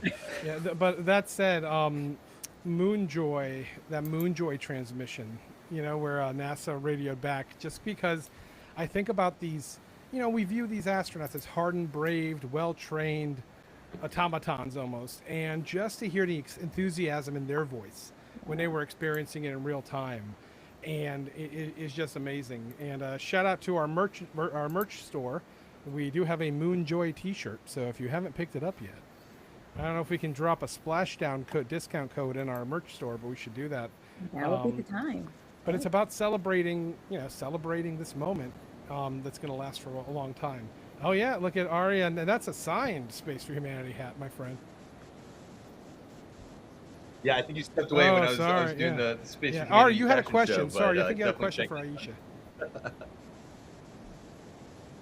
I was just echoing what Aisha was saying, and that spirit of how important this community is, and really being able to celebrate these milestones in human civilization together. And really, I appreciate that about Space for Humanity, about organizing these events together, and the ones that we're talking about today, and recommend people listening, even if they're not in the space industry, to come out to these events and meet the people who are, and really feel that community and how welcoming it is. One other shout out I want to give to JD's crewmate, Austin Literal, who sent me a flown Devonta Smith card. I know we had a Eagles fans on this, Max, and Christina, who just got back and has watched football from the ISS. But we got to meet at a space event and then get connected together, and then he sends me a flown card. So yeah, just the relationships that we form, I think, are so special, and really what we want to take with us to space. I think we're gonna have so many robots and AI doing the hard engineering science work. And so as we start to look at and think very seriously about what it means to have these events and live in space, how do we bring that human spirit and community together to the stars, I think is really exciting. Absolutely. Well, speaking of Philadelphia sports, that really well. By the way, speaking of Philadelphia sports, there is a Phillies game going on right now. I know Christina's a big fan. I'm a lifelong Phillies. She's probably frustrated. She's not out of that capsule yet. That's right. She's like, can somebody just put on the game for me, please? So Phillies are down 1. It's 5-4 in the bottom of the 8th. Phillies Switch the stream over, Antonio. Down 1. Christina just turned off airplane mode, and she's watching it now. She's got it. I want a lot of text messages. I want to be a home run the moment she steps foot off of that capsule. Oh, listen, Trace, hold on. You just brought something back for me. So, as you know, we can't have our phones in the capsule because Bluetooth interferes with the comms. So, I have the very same phone number that I got when I was 16 years old. I never changed my phone number. Oh, my God. So, I go back. We've gotten back, right? I turn on my phone, and every bad date, everybody that I knew in like my entire life had texted me of course during that flight. So I can only imagine that when they put their phones on, it's going to be like... They're going to just have to leave it like in another room for like an hour just for it to catch up. Bzz, bzz, bzz. Also, you're a Michigander, right, Aisha? Yes, go Blue. Hey, I still got my Michigan 517 number. I love it. 215 Philly, bro. You got 215. You mean a national champions fan? Yeah, I can't imagine when they turn on their phones what they're gonna get after 10 days to the moon. Oh, and by the way, there it is. There's our promo. Thank you, Ben, our creative director. Good job, Ben. Perfect timing. Good timing. Splashdown. We're about to lose the togetherness and start to get into sports rivalries. Sorry. Put up mission60s.com. It's that one's easy. Let's do it because it looks like the door's about open now. But JD, what were you about to say? Who's peeking out? Oh. No, I had so many comments. Aisha, obviously, hopefully she got some calls from Good Dates, or she didn't go to yours. I mean, it was everybody, right? I mean, listen, the DMs are still open. I'm just talking about last year, but it was just, I was like, it's everybody. I'm like, oh, it's my grandfather, and it's somebody I went out with in 8th grade. Okay, let me filter that. So yeah. Be like, oh, that was a bad date. Oh, this could have been a better date. There you go. There's the Mission 60s. Ben, mission60s.com. Don't worry about the Lunar Replicas page. Well, it's a little too late now, Max. If only they had tried a it could have been a different story. I'd like to point out that, Ari, that card that you have that was space flown, I remember that cabin the capsule is so small in there. Austin was floating a lot of things. around. He was like space junk guy. Like that would be his handle on the internet. And one of his, like I remember, I don't think it was that card. I think it was like a Michael Jordan card or something. Like hit me in the head. Like I just like that. That's what he did. So I'm glad you got. If anybody else got one, I'm glad it was you. Max, I was wondering, Max, if you could. I know you know it. Can you articulate what we're seeing right now? Yeah, so the collar is being assembled here. I think this might have been footage from earlier in the day. It should be aboard one of the recovery boats there now. So that will go around. That's the ring that goes around and becomes sort of the front porch of the Orion capsule of integrity there. If you see those balloons on the top of the capsule as well, those are should the craft tip over or was high seas, they can. Stable 2 is actually with the heat shield up and going down. They would be facing down on the couches. The only Apollo mission that actually came down in Stable 2 was Apollo 15 because they had lost a chute actually that came down on 2 chutes. But once those bags inflate, it should right the command module to Stable 1 as it is down here. But as they said in the commentary, this was probably a perfect landing. Everything went according to plan. The drogues went out on time. The main chutes reefed exactly on time. They are designed to open slowly. You know, it's a jellyfish that opens slowly so that it doesn't tear those static cords, and the hardware that holds it against the command Hi, Uncle module. Max. You're the best from Julian and Harper. Nice job.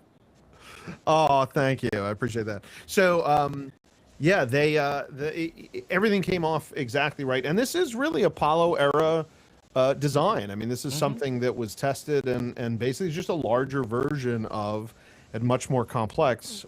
But you know, these water landings kind of go the same.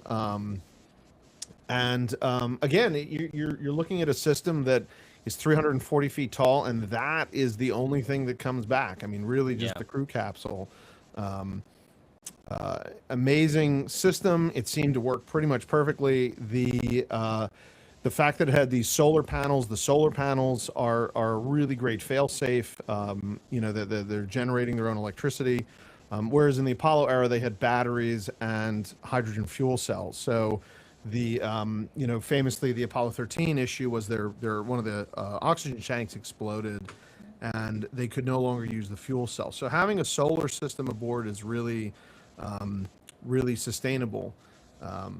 And we're seeing here that this recovery operation is basically the same. We are really, as Antonio said, I feel like we're sitting here watching, you know, 50 some odd years ago. Of course, it's streaming on technology that was sci-fi back then, you know. I know this feels like archival footage, but it's just incredible. Yeah. The heat shield itself is made of is basically the same thing even. And that was a big discussion point with Artemis, right? It's still the Avcoat kind of resin that, but it's built differently, right? And back then it was like a honeycomb that was filled with essentially a high pressure caulk gun. And now they're using computing and 3D modeling to make sure that they can kind of make it more efficiently, but also, better, I guess, saving time, weight, but also just more. Yeah, these are not the tiles like on the shuttle program. Right. The shuttle tiles were. Oh, we got somebody literally asking what is going on from the capsule. You see him? I was leaning in. I was like, I see a head. I see a head. Guys, come on. That looks like one of the recovery sailors. I don't know if.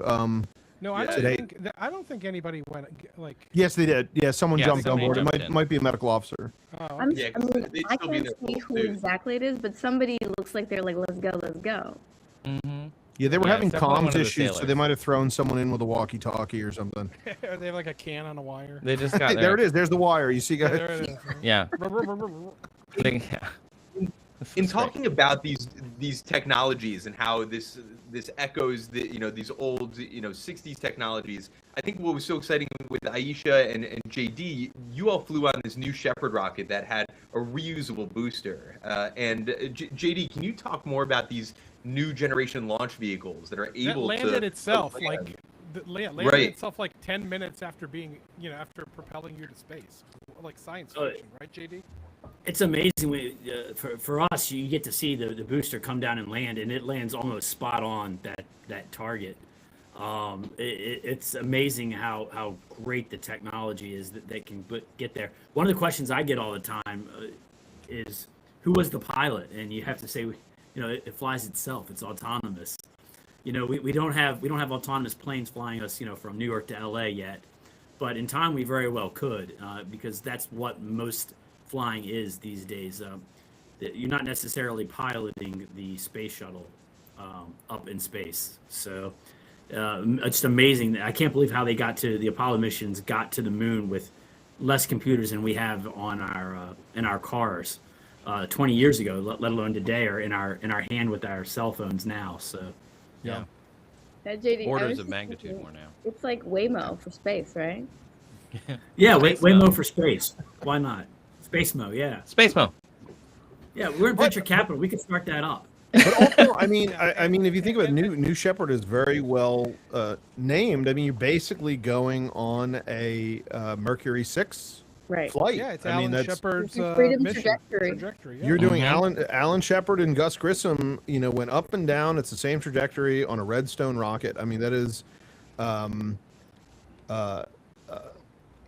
if someone were to say in 1962, 63, hey, we're going to launch these every couple of days, they would have thought you were in a sci-fi comic. I mean, really. If you said this 15 years ago, you said we were going to have space tourism, we were going to have commercial space, we were going to have a reusable New Shepard rocket every month. They hit a cadence of every month.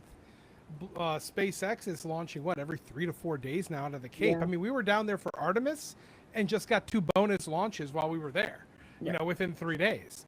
If you said Right. this 15 years ago, people would say you're smoking some good stuff, because it sounds crazy. And I do implore people that if you, one, haven't seen a launch in person, go. Make Yeah. it a goal. There's nothing like it. And two, look up Aisha's launch, like the Blue, and JD's launches, the Blue Origin stream of those. So you can get an appreciation of what we're talking about, and you get to see them float in space, but you also get the energy, the excitement, the anxiety, and a real appreciation for the technology that took them to space and so many others to space. Speaking of floating, the swimmers are in the water and they are attaching the Assembling. collar. There's a link Yep. of one of JD's flights, and thank you, Ben. Maybe we can throw on Aisha's as well, and then we'll see if these folks emerge. They should be inflating the collar right now. It looks the like they front just porch, hooked it up. so to speak. Yeah. To kind of put this into just the history of it into perspective, I watched the launch with Anna Fisher, and there's the new Fisher movement that we're seeing for women that's named in her honor. She was the first mother to go to space, and her daughter, Kristen Fisher, has a YouTube channel now and was a reporter for CNN and Fox News, if you can imagine such a thing. Amazing, and was an infant or 14 months old when her mother flew to space and was the first mother to ever go to space. That was 1983. She never thought she would see this day, and watching it launch with her was just amazing. That the first mom in space, and just listening to her perspective of how far NASA has come in this short period of time. I mean, well, in her lifespan. So Yeah. No, but relatively speaking, humans stink at understanding scale. And when you consider truly how fast we've gotten here, it's mind-boggling. Like, I often think, like, 1,000 years from now, historians, anthropologists, astronauts, students are going to be fascinated with what was it like being alive right now, being alive at a time where we were doing this, and on the grand scale of time, doing it at lightning speed. I think you're right, JD. It's incredible to think what we're able to accomplish. And also to give a shout out to Space for Humanity. It's incredible to think what a nonprofit can accomplish. We've sent so many firsts. Speaking of mothers, we've sent the only mother-daughter duo to space. We've sent the first Antiguans. We sent the first, as you met tonight earlier, Sarah, the first Egyptian, Arab woman from the African continent. We've sent the first Mexican-born woman. At a time, we did have the youngest astronaut. That record got broken, but we still have the record for the oldest astronaut. Because when I meet people and they're like, "Oh, I'm too old," I'm like, "Listen, how old do you think is too old? Give me a break." We sent Ed Dwight, and if you don't know Ed Dwight's story, we sent Ed Dwight at 90 years young to space. Look up his launch. And I also implore you to watch an incredible documentary called The Space Race that was produced by our dear friend Leland Melvin. And it talks about astronauts. It talks about barriers that were being broken and the folks who led the way throughout the 20th century. And now we get to write the next chapters. We get to talk about the next century and the next barriers to be broken. But Ed Dwight, I think it's on Hulu and Disney Plus. Shout out to Leland. Huge shout out to Ed. We just saw him a couple of weeks ago. Go learn about his story so you understand the launch pads that we are truly launching on as a society. The folks who led the way, and now folks like Aisha, like Sarah, like Katya, like others, like Keisha and her daughter Anastasia, we're empowering and working with, and Amanda Wen, to just inspire more, to blaze the trail farther down through the forest. So Aisha, thank you for what you do. Every time you step into a classroom, every time you do a stream, every time you get on the news, it ain't easy. It takes a lot out of all of us to put on the game face, but I know you don't have to be reminded, but I'll do it anyway. You are toppling more dominoes. You're inspiring people every time you do it. So thank you. Well, it's a joy to do it with people like you. I mean, we're watching people decide to pursue space and science because we're breaking these barriers, and it's just such an exciting time. I also think that when they look back and they do the archaeological dig and they notice all the coffee shops we have, they're going to be like, maybe all these coffee shops were also somehow related to like the space movement. That's right. How fast everything was moving. Everybody was so caffeinated. Yeah. Super caffeinated. Every other block. That's great. I want to give a big shout out to some of the these the families of people that are in these programs. I mean, this is very similar experience to test pilots and military families and stuff. Like, these are folks that have seen their families not come home, if we're nervous and we just know some of them, imagine what it's like if it's your dad or your mom, or like you said, Anna Fisher, being the first mother. Reed Weissman is a single dad, and his wife unfortunately died of cancer about 6 years ago. What an emotional moment this week. Yeah, Crater Carol. Totally. Crater Carol. I was all on numbers. And those kids, their two daughters, are now watching their father in space with the first woman into the moon. This very inspirational mission. And now every time they look up in the moon, there's a feature that's named after their mom. So having every step of the way, I'm like, man, this must be sponsored by the Kleenex company or something. Like, I was ugly crying every day. It was a special. Me too, Max. Me too. Yeah. I think that's one of the things that made it so compelling too, is that it is so we have so many new firsts. Yeah, it's just such a human process. Yes. I think we were talking earlier, right? I think Ari was mentioning that we have the robots that are doing some of the hard work up there, but sending a human up there, every time we do it, it becomes a completely different experience, right? We sent Curiosity to Mars. We sent Perseverance. We watched, we've watched robots land on comets and do all these things. And it's like, wow, that's really amazing. This is really cool. It's very inspirational for people like us in the industry who are interested in that exploration. Yeah. But if you are the average person and you're sitting and looking at the moon and you think to yourself, oh, hey, there's 4 people up there. Yeah. That's a completely different emotional feeling than, oh, there's like 47 robots, or whatever. Like, I don't know how many robots there are. But you're just I'm already getting excited for putting boots on the moon, right? In a couple of more years. Like, I'm eating up every moment of this, absorbing it. But I know, like, our jaws are going to unhinge in a couple of years. Yes. When we get to see our Apollo moment of first steps on the moon, right? And who are we sending for those, right? So I think it's going to be amazing. Can I say, okay, listen, I've never said this publicly, but as much as I love the boot on the moon, right? When you work at NASA, they used to have a boot plaque for mid-level leader programs. If you got that program, you have to, like, for the program, you get the plaque. but I always wanted like a stiletto. I want. With a stiletto, would you be able to walk? This is a legitimate question. It's the regolith is so you dusty. would. It's hard underneath, right? It is hard enough. They had trouble putting the flag into the moon's surface. I believe a stiletto would actually work. Get it? Let's do it. Important thing for us to get the technical specifics of this right. We can test it. We can test this. Get some regolith. There are regolith simulant rooms now because we should get the simulant soil from the moon.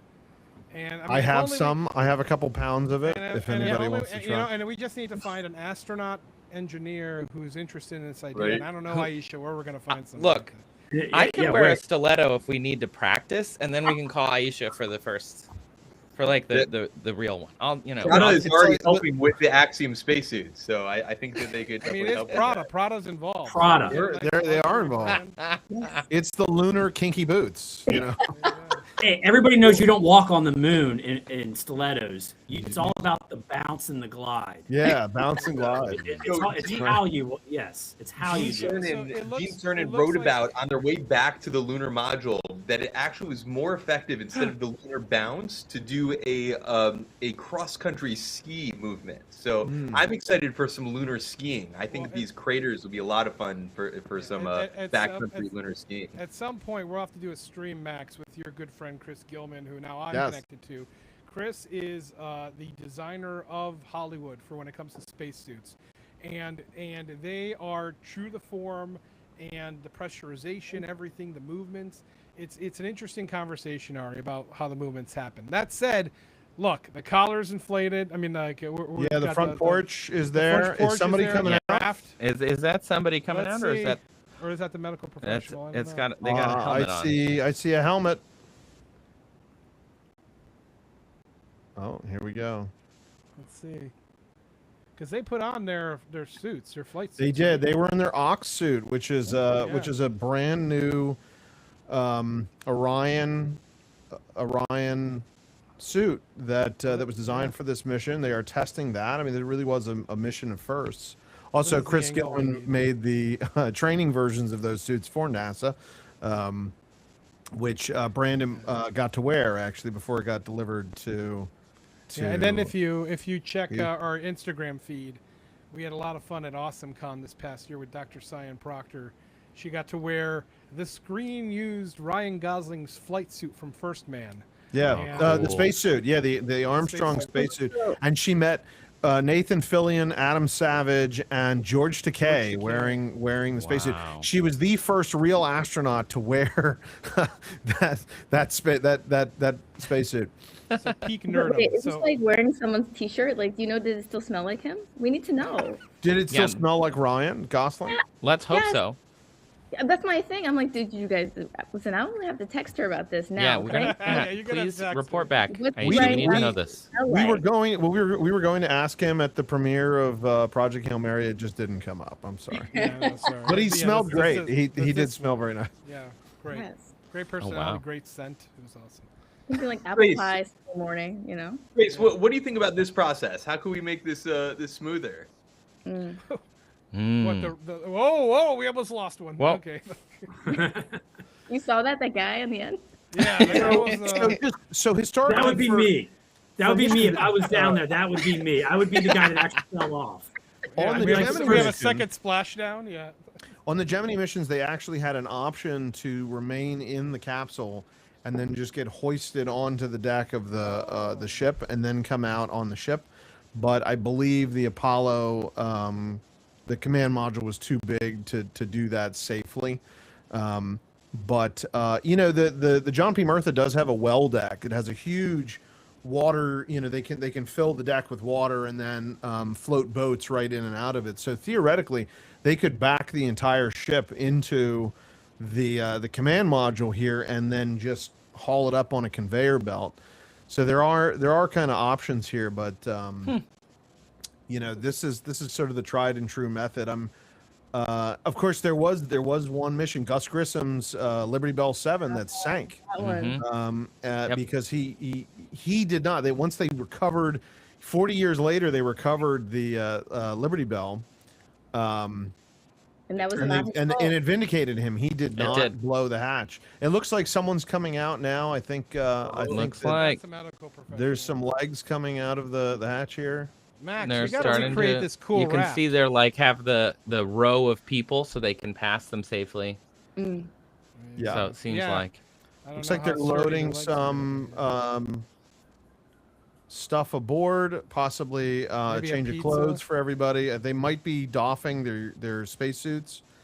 Oh, that's a good point. Yeah. I think they're gonna have life jackets on too, right? In case something goes wrong, you did always That wear a would life be- jacket on the water. Mm-hmm. Yeah, and For historically they safety would go first. out onto the porch here, and then they would be picked up by helicopter in a basket. I don't know if they're doing that for this. It looks like they have a number of watercraft here. They might just bring them back to the Mirtha on the boats.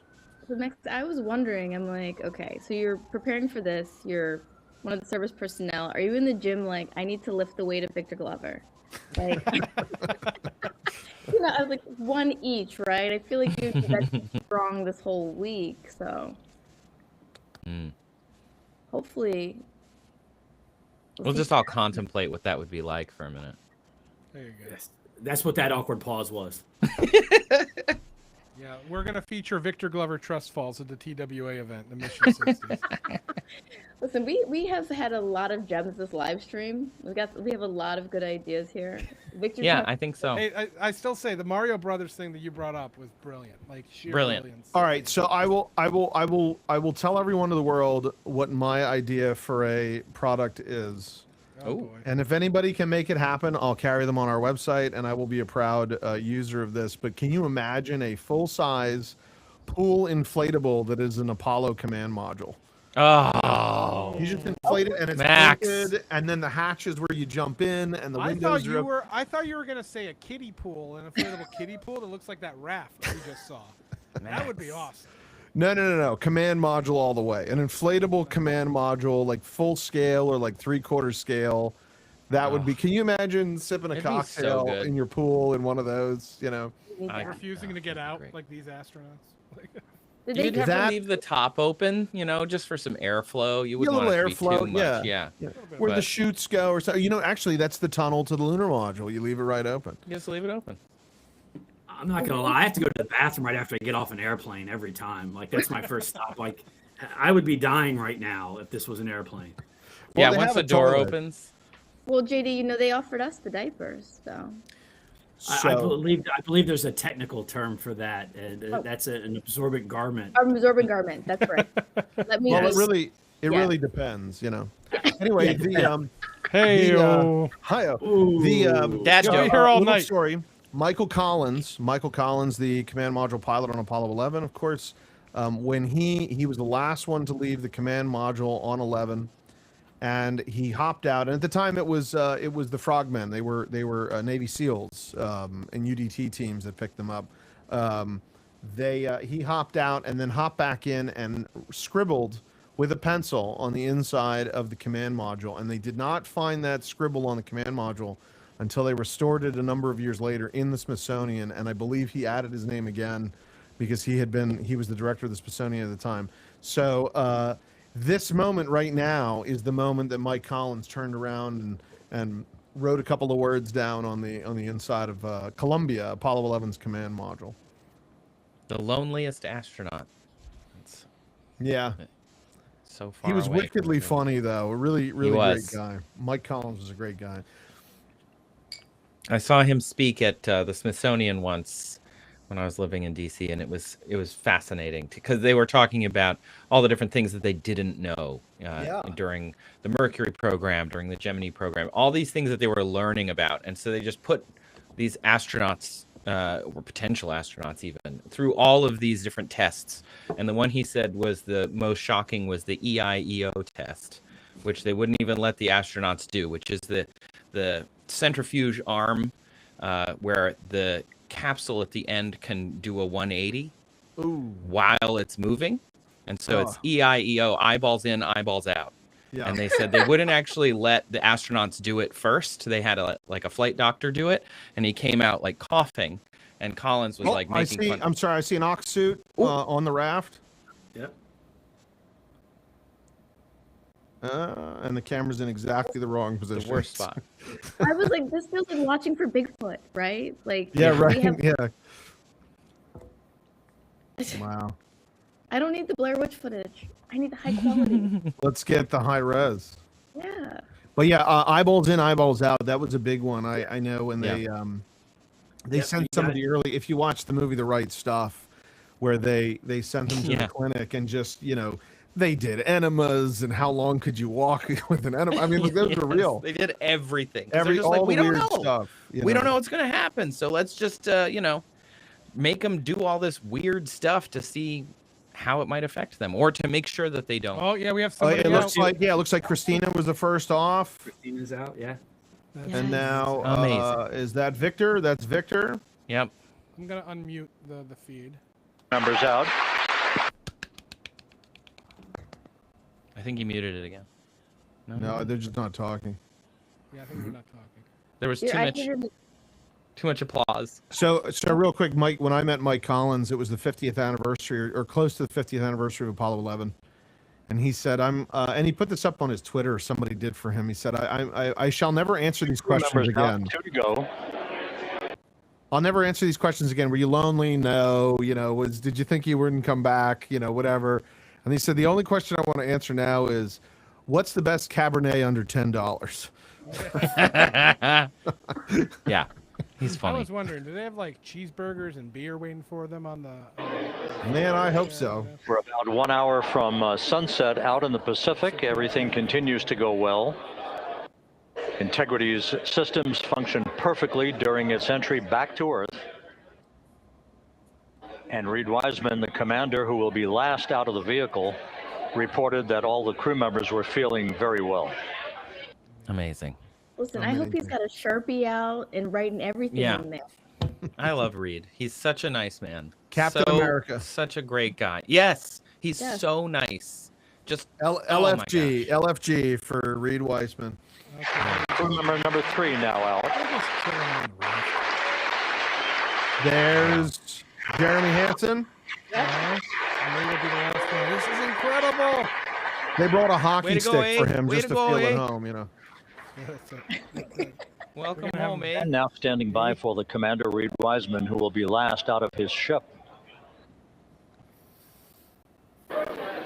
Bobbing in the Pacific under almost ideal conditions, Integrity spanned 694,000 miles during its journey from launch to splashdown.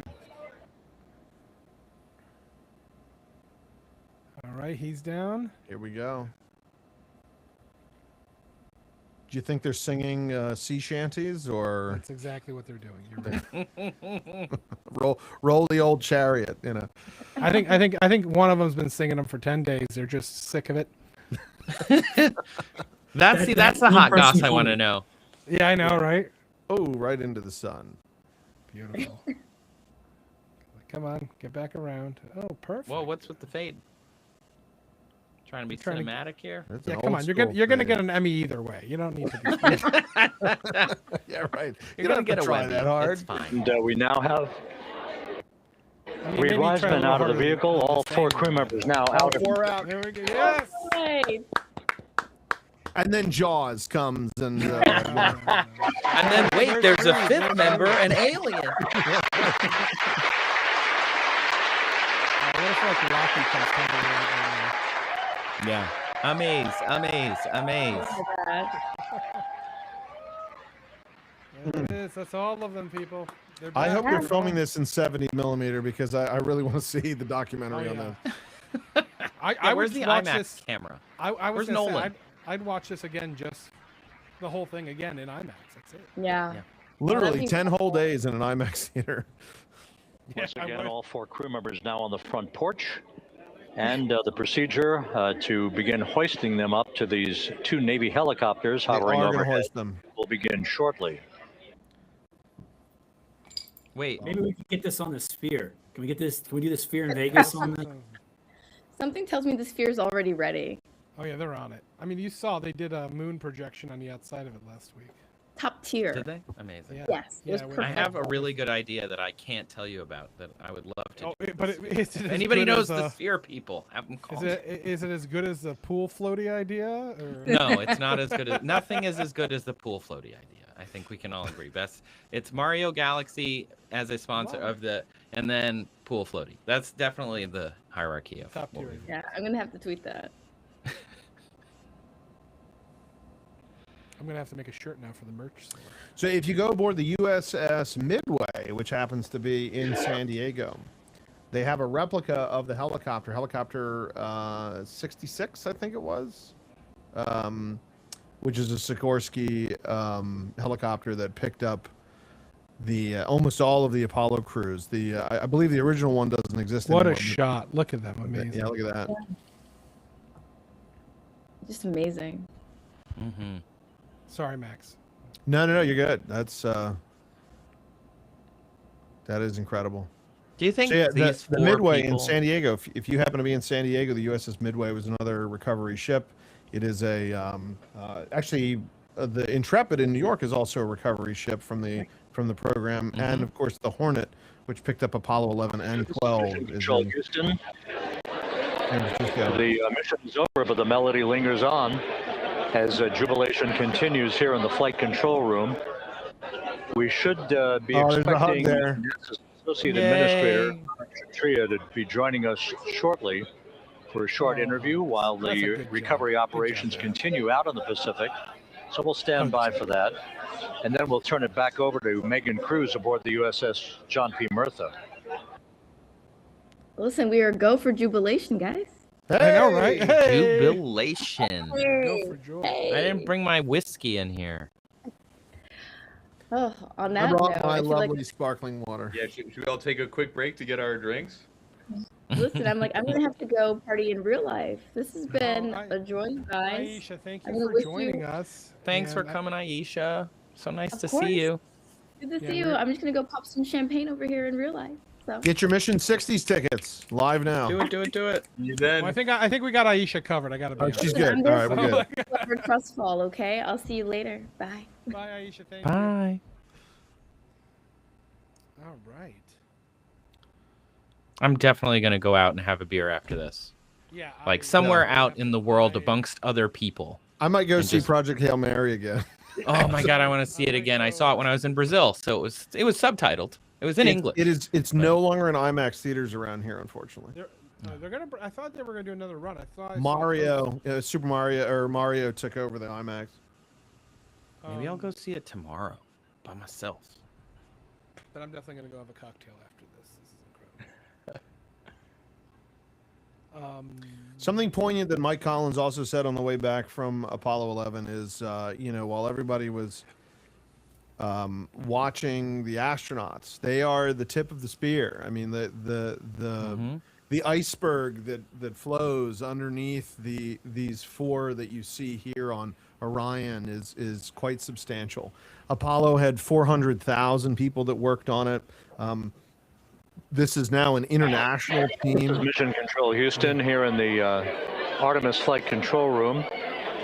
A number of flight controllers basking in the glory of the successful end of this mission that carried 4 astronauts around the moon on a lunar flyby, and the first test flight of Orion with crew members on board. Splashdown occurring an hour and 32 minutes ago after a flawless descent back into the It's Earth's already been an hour and a atmosphere half. for the vehicle. It's 4 crew members in good I shape. feel like you could tell me it was 10 minutes. Simply ago. enjoying Yeah. their time right now on the front porch, as it were, the inflatable raft alongside of their Integrity spacecraft. We're expecting Ahmed Shatria, the NASA Associate Administrator, to join us here momentarily for a brief interview before we turn it back over to Megan Cruz aboard the USS John P. Murtha, the recovery ship. Max, what were you saying?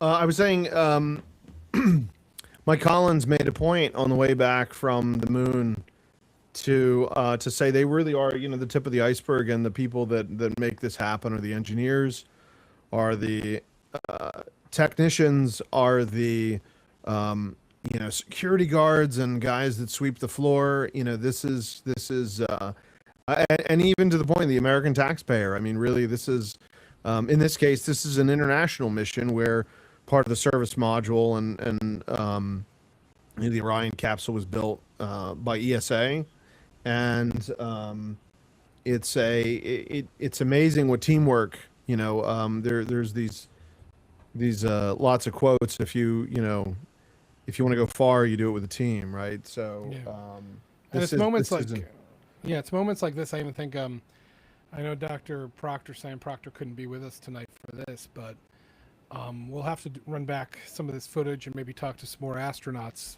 in the coming weeks about this and their reflections. But even Cyan's father, Cyan, who piloted first black female pilot of a spaceship, and her father was in Guam working on the Apollo program. And it's not just who's working to tighten the bolts and in like southern or southeast United States, but also like around the world, folks who are helping to maintain connectivity, folks who are helping to connect to do the math, to do the planning, to do the execution. This is Mission Control Houston. We're about an hour and 34 minutes since the textbook splashdown of integrity in the Pacific to bring home our astronauts. And with us now is Ahmed Shathria, the NASA Associate Administrator. The Associate Administrator of Ahmed, NASA. A little bit of history made tonight, a little bit of history made over the past few weeks. Your thoughts as this team here basks in the glow of what they just accomplished? Yeah, Rob, we're here in the control center, and it's kind of overrun with jubilant folks in the Mission Control Houston, as well as engineering, and folks that just want to be here, part of it, as we watch our crew get extracted from the vehicle. And my thought is always about these teams, the team that's in the water right now, pulling the crew out, the team here in Houston that worked so hard over the last 10 days, no sleep to get this done. We still have some work to do to get the crew to the med bay here on the ship. They all look great coming out, so hopefully that won't be too long. I think we saw the administrator on the boat too, giving his thanks to the Navy team on the Mirtha, which they're just an incredible group of sailors. I was able to visit with them a couple weeks ago. And then if you pull it all the way back to the workers and the folks that joined the rocket at Michoud, that made the heat shield tiles that held together tonight, that stacked the vehicle in Florida, that integrated the vehicle in Denver, that fired the engines in Stennis, that fired the boosters in Promontory. I mean, this is the entire team, coming together and being tested by the environment that this machine went through. And they did it right. The work was good. They did it right. You've said in a number of briefings, of course, and in other forums that this is just the first step. The cadence has to step up, as the administrator has indicated.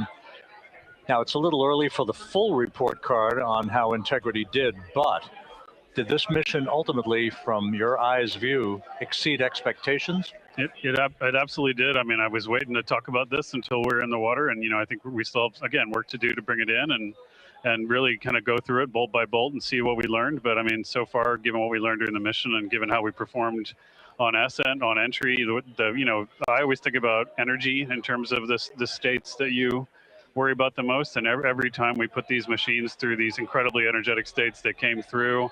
So I'm fairly confident that we made a big step tonight to get us on the path towards the surface. I think the path to the surface is open now. We do have to do all the work, and we'll make sure we talk about that as cleanly as we can. We learned a few things during the mission, but I have to tell you, this was an incredible test of an incredible machine. From an American psyche standpoint, the Empire State Building was lit up red, white, and blue tonight. Our coverage was seen on baseball stadiums around the major leagues. How captivating was this experience for the American people, for the world, in fact, as we returned to the moon? I have not been able to watch a lot of the coverage as we've progressed through the mission. I will tell you, just from my witness in Florida before launch, and then seeing the people's faces here, and then reading where I can about how things are going. I think this has been a gift to the world from NASA. NASA has given the world a gift, proving to folks all over the place, especially young people, and that to me is what this is really about. Young people, when they see what we can do when we work together, when we have teams that collaborate. That it doesn't matter how hard the problems are, we can solve them. I'm hopeful that Artemis 2, as folks witness what we were able to do with this incredible crew, this incredible team that we've birthed into the world, scientists and engineers and artists that have been inspired by this. And even if they don't come work in the program, which separately they should come work in the program because Lord knows we need the help. But even if they don't want to come work in the program, hopefully they grow up to recognize they can do amazing things when they work together and contribute to society and be good citizens and really change the way, the challenges that are coming in the world are overcomable if we work together like this. And one final question, flying to the moon, we did it. We've done it again this past week and a half or so.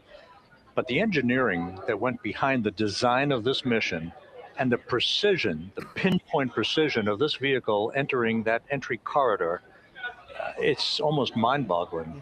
Yeah, it is incredible when you think about the energies involved and the uncertainties involved. That when we inserted the vehicle into orbit, it was 99.2% down the middle. When we dropped the vehicle right on top of the fleet here, our guys knew exactly where to go, but the guidance was perfect. And it's interesting. I've got this question a lot over the last few weeks about, we did this before 53 years ago, and that. I think, it is a reasonable thing to contemplate, like what's gone on since then. And what I'd tell you is, when we did Apollo, which again, the more we learn about what they did, the more magical it seems what they were able to accomplish given the technology and the learnings that they had. But when we did Apollo, the architects of Apollo, Gilbert, Seaman, von Braun, Mueller, what they really, really wanted to do, as they were contemplating what it meant to expand our range of action to the lunar surface, what they wanted to do was learn how to live and work in space for a long time. Yeah, it looks like they're about to hook somebody up to the helicopter. They could expand their range of action to the moon. Now, of course, the politics of the time and the mission at the time was different, and so they had to go straight to the moon and bring people home. And then after that, the program kind of lost its momentum. But after that, NASA kept moving along those paths, right? So we recognized during Apollo that reusability was going to be important. We spent a lot of money on those machines, and we spent a lot of money on these machines here. But we recognized that reusability was important, which is why we built a winged space plane called Space Shuttle, and then we used that reusable machine to build a space station.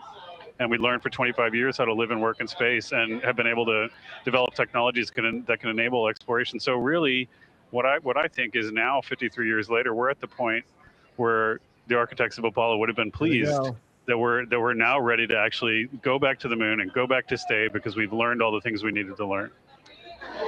There's a lot of people pleased here tonight, and we really thank you for joining us, Amit Kshatriya, NASA's Associate Administrator, as we begin to hoist the crew onto the helicopters to head back to the recovery ship.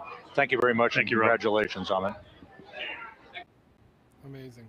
All right, well, I'm going to mute that, and as we're approaching the end of this, we were planning to be on for 2 hours. We're approaching 2 hours and 20 minutes.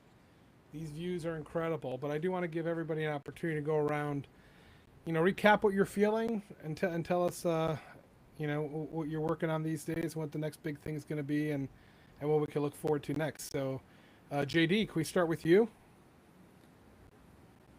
Man, it's amazing. Just I don't have the words to express it.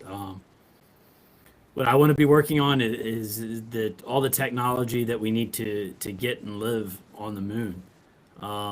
This is the most exciting time I think we're going to have in our lifetime in space, at least for us on this call or on this video. I think there's so much opportunity. We're going to see so many more firsts coming. We're going to have the first women on the moon. We're going to have the first groups of people living on the moon, growing crops on the moon, the first people from Canada, the first people from you name it, all the first we've had, the first in space. Now we get to have the opportunity to have the first on the moon. And that's just so exciting. We've got multiple private space stations coming online. We have an orbital economy of data centers and different satellites doing very unique and very different things that just were never contemplated. It's an exciting time, and I'm just so happy to be a part of it. And I want to thank you, Antonio, for the opportunity to be here with you all today. And Max, Trace, Ari, you guys are great. Awesome. Thank you, JD. I want to kick it over to you, Ari, now. Like, what? I mean, I know, like I said, Victor. I know we've all been glued to the screens, but what are you feeling right now? What have you felt, and what's the next big hill you have to climb? Yeah, I mean, this is so exciting, and I think we're all going to remember where we were for every step of this Artemis mission. And I think, like it's been said, I'm excited for this future. And Max mentioned how if you mentioned to someone from the '60s, could you imagine this? And I think that many of them actually could. That this was a vision for the future that was sold to them, and that wasn't given. It was promised, but we lost it along the way. And I'm hoping that we can achieve these dreams that we want. That we don't have to get picked up by helicopters to fly to the moon. That we can just walk over to baggage claim, and for this to be available to everyone. And so I'm really looking forward to that future where we can see everyone have access to space and benefit to space here on Earth. And in the meantime, having these transformational events like Mission 60s coming up, like the Iceland Eclipse Festival, and how in Egypt and in a nuclear missile silo with Atomica, being able to gather and dream these futures together. But it also comes down to the political will, and that's why I'm so inspired by the work that you've been leading, Antonio, with really advocating for these space futures to come. So we're really excited to engage with this community, and I can't wait to hear more of these stories and the science that comes back from these heroes that are flying over to their boats right now. No, thank you, Ari, and thank you for all the work you do. I'm eager, and hopefully folks will get used to seeing our faces, your face more, because we have so much to catch folks on, not just on the work on Capitol Hill, but also the work you're doing with the United Nations. It's all such a demonstration that space brings people together, near and far. So I'm so excited to continue that work, to continue to activate hearts and minds, and continue to grow and build access to space in so many different ways with you and with the partners we see on screen, but all the partners that we have in our orbit. Absolutely. And when you mentioned baggage claim, you reminded me too of Max and I were talking earlier today about the Apollo astronauts and how they had to go through passport control. There's always a regulation. There's always a stamp to be put on a piece of paper. So I'm really curious to see if any of that's been updated, or what's going to happen now if they've got to go wait and queue in line for some TSA global entry pre-check or something. They got to declare. Yeah, what do they got to declare? Yeah. All the moon I've got one empty jar of Nutella, and that's about it. And that said, Max, I want to kick it over to you. What have you? I mean, I know you're so passionate about not just aviation and space, but the exploration of the moon, as we see the last of the 4 being lifted up. What just recap what you're feeling right now, what you're feeling watching this scene right now, and tell us a little bit more about what drives you and your passion. Yeah, I mean, as I said, the regular people, the normal people that make this happen, that can achieve great things and reach new mountains tops. There is really nothing insurmountable. Getting to know you and Space for Humanity and the JD and Ari and Sarah and Cyan and everybody for the last few months and this last year, it's sort of, there was this kind of push in. Look at that picture, by the way. That's a great Incredible. Shot. Pushing us all together, this sort of program has pushed us together, and that is what I think can happen for the world. And I really do believe that. I think that things are very divisive politically and biblically, and there's an opportunity to bring people together with certain things. I mean, we can all basically agree on a number of these things that we're seeing today and what has been accomplished. We all live underneath the moon. We all live, drinking the same water and breathing the same air. And I think that the difference between people that make these things happen and don't is inspiration and support and the right people that can that mentor and make it happen for them. Knowing the right people, and being influenced by the right people. If we can do that, if we can change one life or change, inspire somebody, then that's a huge mission accomplished.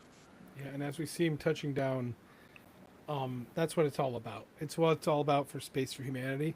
I think when people learn about a nonprofit that sends people to space, but then when they go a level deeper and realize how committed we are to changing humanity's future, not just in space, but here on Earth, and the fact that there are young, unactivated, dormant geniuses out there who have just never been shown a pathway, maybe never been shown a role model, maybe never been told that they are allowed to dream at that altitude.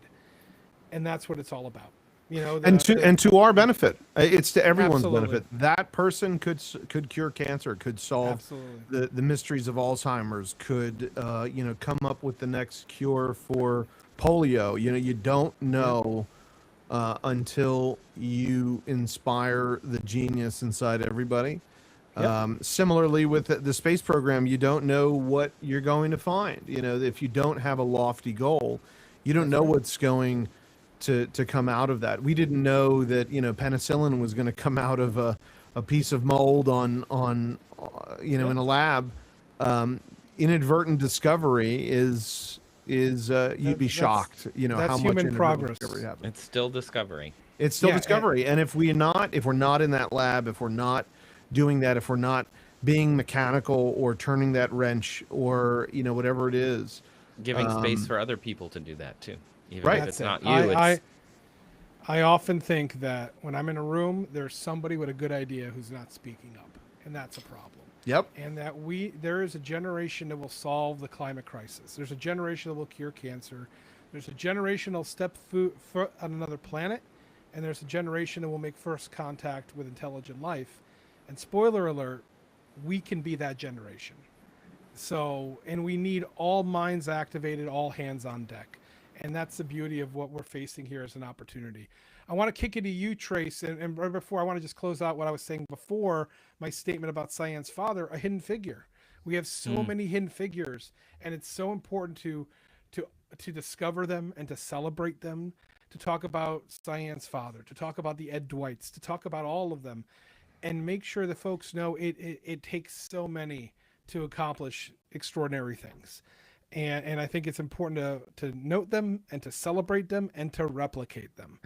Trace, over to you. What are you feeling while we're watching this right now on the tail end of the night, the last 2.5 hours we've had together? I mean, I just keep coming back to like my mind is almost blank, right? I'm just trying to absorb as much of the detail as I can, like we're going to remember this day. We're going to remember this mission.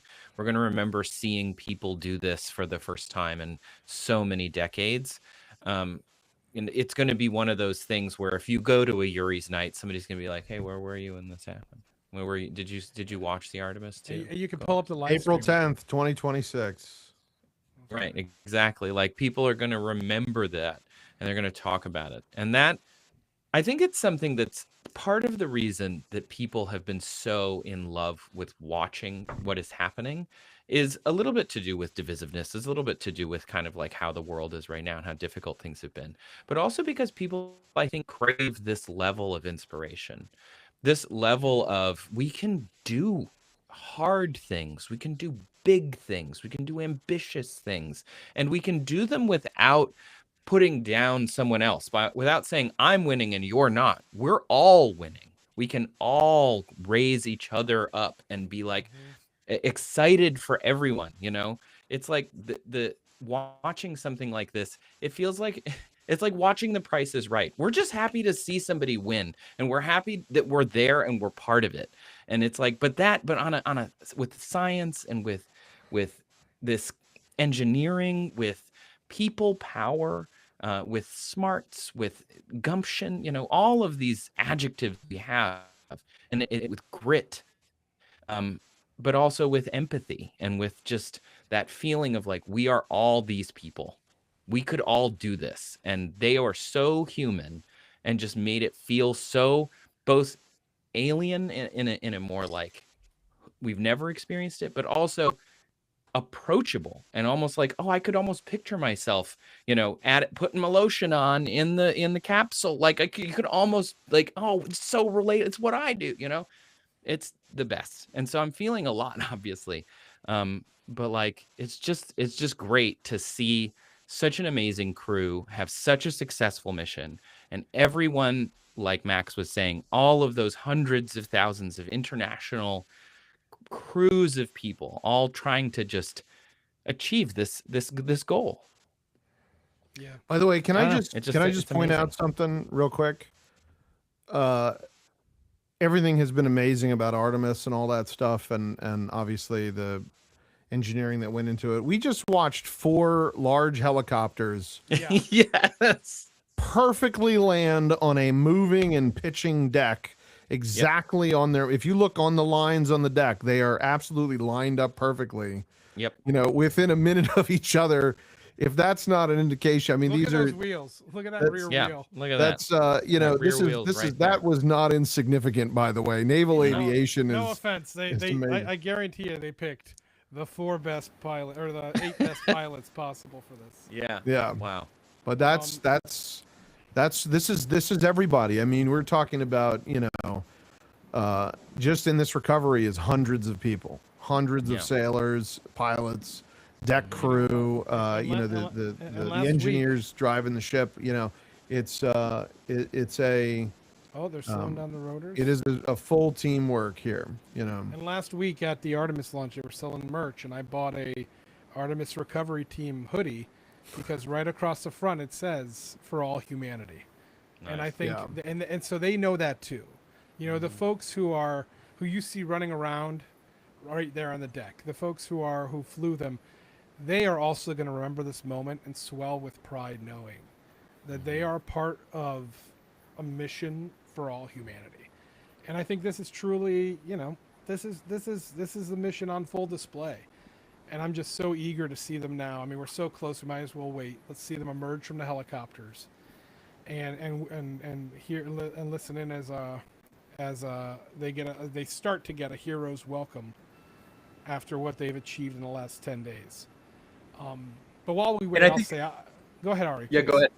I just wanted to build on that also, like, we talk and point out all these resources, and it's not money that's spent in space. We're spending it on Earth. We're investing in these skills, in these people.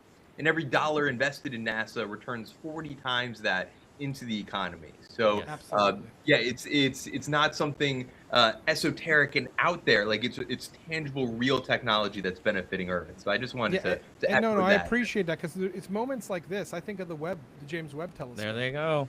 Here they come. Where things were over budget and people were bemoaning it. All right, and now here we see pilot Victor Glover. And it's all about these moments here. These unifying moments. And mission specialist Christina Cook, help us re-examine sitting on the edge of one of the helicopters, looking in great. Do they have individual helicopters, really? That familiar smile and laugh from Victor, I can see it from here. Class. Christina, I'm sure feeling the same way, just blocked a little bit by our camera here, but we'll see her here shortly. And there are NASA and Navy photographers. Photographer taking their pictures. Get those photos. I know that hunch, Victor that saluting photographer hunch. I folks can on the see flight it. deck. They look like they're in great spirits. Happy to be home, I'm sure. Those look like comfortable Reeboks, by the way. Are They sure Reebok, do. Nike? Oh my! Nike? I'm What are they just admiring wearing? those too. You are wondering, what would you want to ask them if you got a chance to talk to them? Because that is What would you want to ask them? Well, that's a good question for us. What would you want to ask the them? opportunity to talk to. What's the or first ask thing you're going to eat? questions of These 4 Yeah. astronauts who just made history as the first crew to return to the moon What would be the first, Max? What would you eat? since What would you eat? 1972. What would I eat? Yeah. Philly cheesesteak. Yeah, cheesesteak. I actually, there is a tuna hoagie that I love at Oh, a you place can't in eat that. Margate, New Jersey called Christina there, Can you imagine if also you took that smiling, onto the capsule? finally peering out, waving at the camera. Hey, oh yeah, look, there's Christina and Vicky. there's Christina. Yay. Welcome back. Welcome, welcome home. She hasn't texted me back yet. Wait a minute. Let's see if. Yeah, you're one of the weirdos. A loudspeaker announcement on the ship saying, "Welcome home, Integrity." Well, that finally a wave and a smile. Let's go. Yeah, look how excited they are. I love that. I'm not sure I'd have the Philly cheesesteak right after that. You're just getting back to gravity. Your He stomach. might be talking to his other two crew members. Not a tuna hoagie? No. Shouting across the flight deck. Congratulations to one Maybe a another. little broth, something brothy. Bovril? You might want to ease into that heavy meal. So just remember, you're finally for 10 days you've been using a toilet that's using air suction. Just And so now we see some Oh Navy no. personnel They're walking putting up them to in the the helicopter. chairs. This is again the first helicopter carrying pilot 4 Victor days, Glover they're- I mean- and mission specialist Christina Or Cook. 10 days, I mean. They're Both have taken off their helmets now.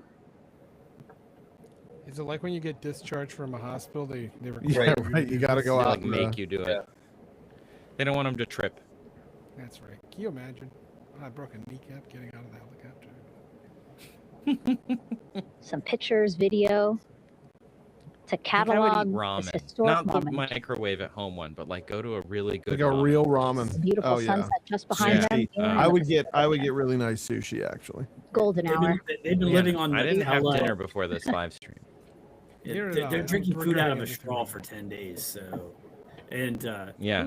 Now we see Miso soup and NASA sushi. Administrator Maybe something Jared Isaacman. crunchy. He is on the flight deck as Some well Cape as Cod flight chips, surgeon just like the Shuring. crunch, just They Walking say the over astronauts say they miss to Victor texture and more than Christina anything. first. We saw the administrator walk over to the other maybe some helicopter. burritos. Yeah, they're which not is going to let you have carrying chips. in a Commander closed, Reed Weissman and mission weightless environment, specialist right? Jeremy Hansen. There's the hug. We heard from Rick earlier in the broadcast. Again, he said he's going to be out there on the Yes, flight they must deck be in the front, the lead two to helicopters. And, do Yeah. another initial there should be assessment of the 13 crew, right ask back. them how they're feeling. At Anything sunset, bothering I mean, But again, from what I'm seeing, Pacific they look like they're sunset. in great spirits they and should be feeling playing the pretty Top good Gun theme song. for folks who just traveled I'm really looking forward to asking 195,000 about- miles from Florida Victor to the Glover moon. talked a lot about that and blackout Artemis period on the backside of the moon, and he had that beautiful message of about, that this is about love and sending love from the moon. An amazing speech if you all have a chance to listen to it again. It is. And I'm really interested to get more insight from that, especially after they had time to really think about what it was like to really be fully Now disconnected. seeing from NASA Administrator West Jared Isaacman walking across the that- flight deck. He that had been dark side. talking to Reed That and distance, I Jeremy, think, now is gonna approaching be Victor and affecting them Christina. lot. And, A hug JD from and I Victor, often talk a about hug and from reflect on Christina. The time you need to sit with What a the moment overview effect. that we're getting to experience But this together. is, for the first time in over a half a century, a lunar overview effect. They were far enough away to cover our entire I'm sure planet, the only congratulatory home they were words. You know, known we got to with a speak thumb. to the administrator live on this And in broadcast that- as you're right, well, in and that dark, in that blackout he period, said on the the other kid side, in on the him far side right of the now, moon, giddy, it absolutely is giddy them and everyone else. And what does that do to you? at what So we were I- able I'm- to accomplish. whether you're Jeremy and this today. was his first flight, or Returning your them experience like the home others, safely I am and so in good interested spirits in, after now a that they 10-day can shut mission off mission around the mode, moon. oh, and sit- there we go. Oh, there we go. We're seeing That's- Jeremy Jeremy's walking. Oh, walking, Max, do I see waving, something Canadian. special? I do. Now on The his Canadian way says, "You're not to wheeling me. Bay. You're not wheeling me out of this helicopter." Ah, no Okay, way! Max, I'm gonna Max, why walk. don't you- Let's wait With for a short another walk. shot. Are then- they going to get a close-up shot? I hope Less they than get a minute. and Max Again, can that's then why tell the you what's recovery very team special decided about to this use moment. helicopters I mean, to a get lot them of on the things are flight deck.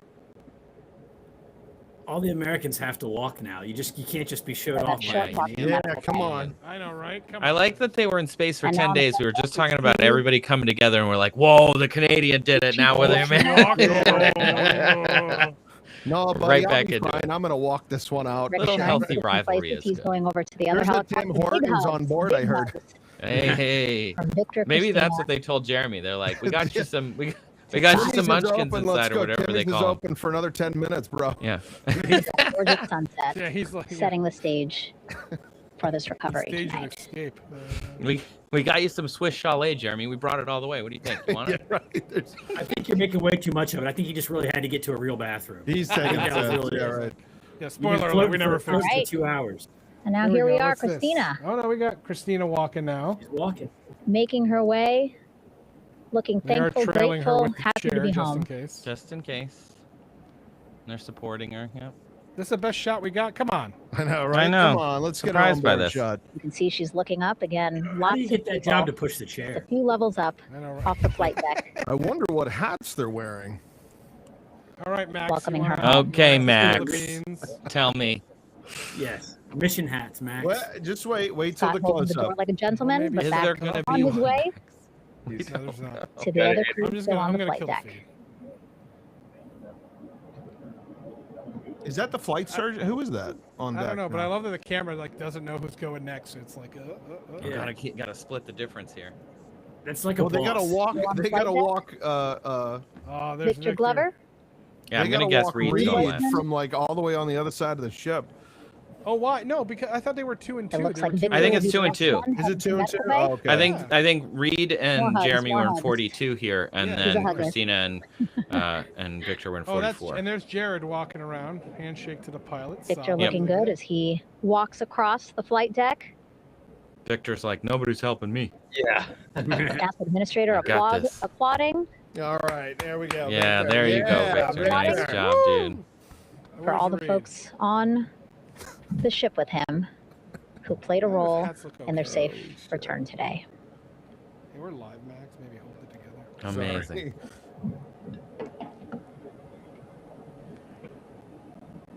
Come on, Reed. Where you at? Come on, Captain Weissman. Captain America. Another fun Victor Glover quote when I got to meet him at the White House was someone asked Oh, no him big about- deal. Yeah, no, keep going, Ari. That's cool. Finally, Don't rip through that one shirt with all the Artemis 2 flexing you're crew doing, member Ari. left on the flight deck. Commander Reed Weissman. Hey, what kind of White House? You know? Yeah. But someone asked like, what was training like? He's like, I trained like a madman. That's how he looks at it. Applause Like, from Yeah. the group there on the flight deck. There's Reed. I'm sure as well Get as his muscles out there. He was keeping that bone mass. on the level just above them, packed with people. Reed looking good as he takes his steps towards Oh, the medical wow. bay. And there's the chair. All right, let's go aboard. I want to see the press Yeah, conference. There's some.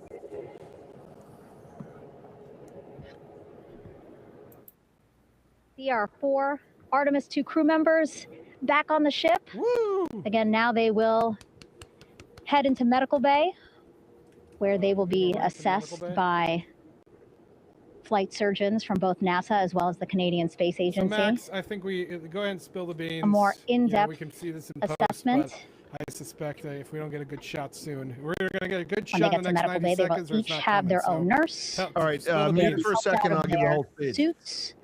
All right, a whole speech. Here we go.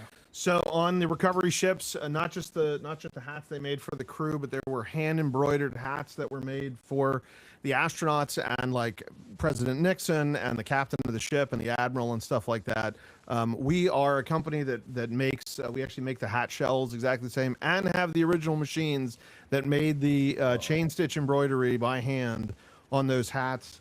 And we just made it happen. It happened on Tuesday, and we sent them to the John P. Murtha. And I believe, and they say USS John P. Murtha, astronaut Weissman, Artemis 2. So you'll see them in What? some recovery photos. So Max They made are the hats they're exact- wearing. You exact made those? copies of the Apollo 11 and Apollo 13 recovery hats.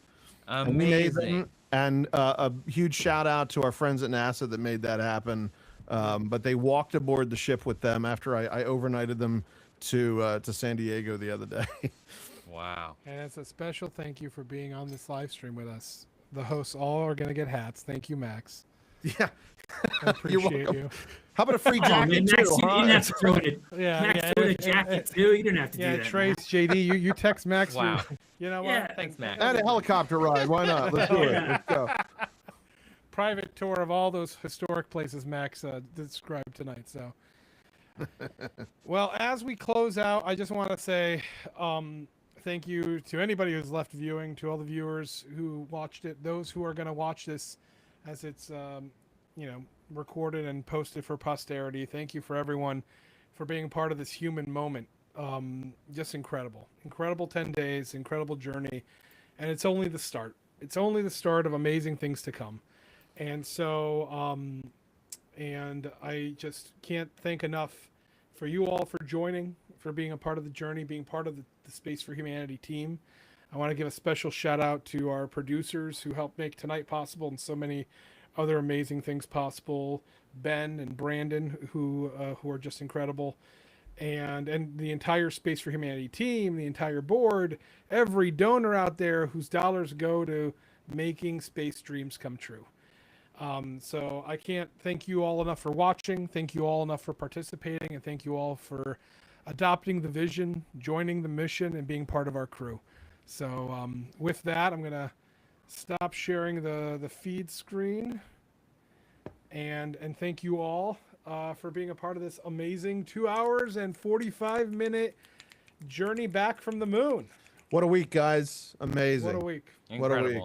And I just want to say, I did get a text message. We were going to be joined by Jeff Lovell, the son of Jim Lovell.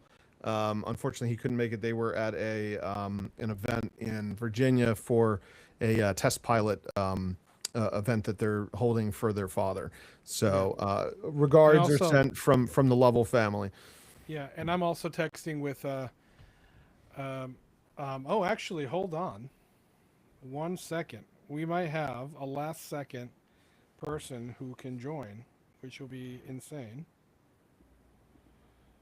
So How many seconds do you need? Because I wanted to say I have a television show called Stargazers.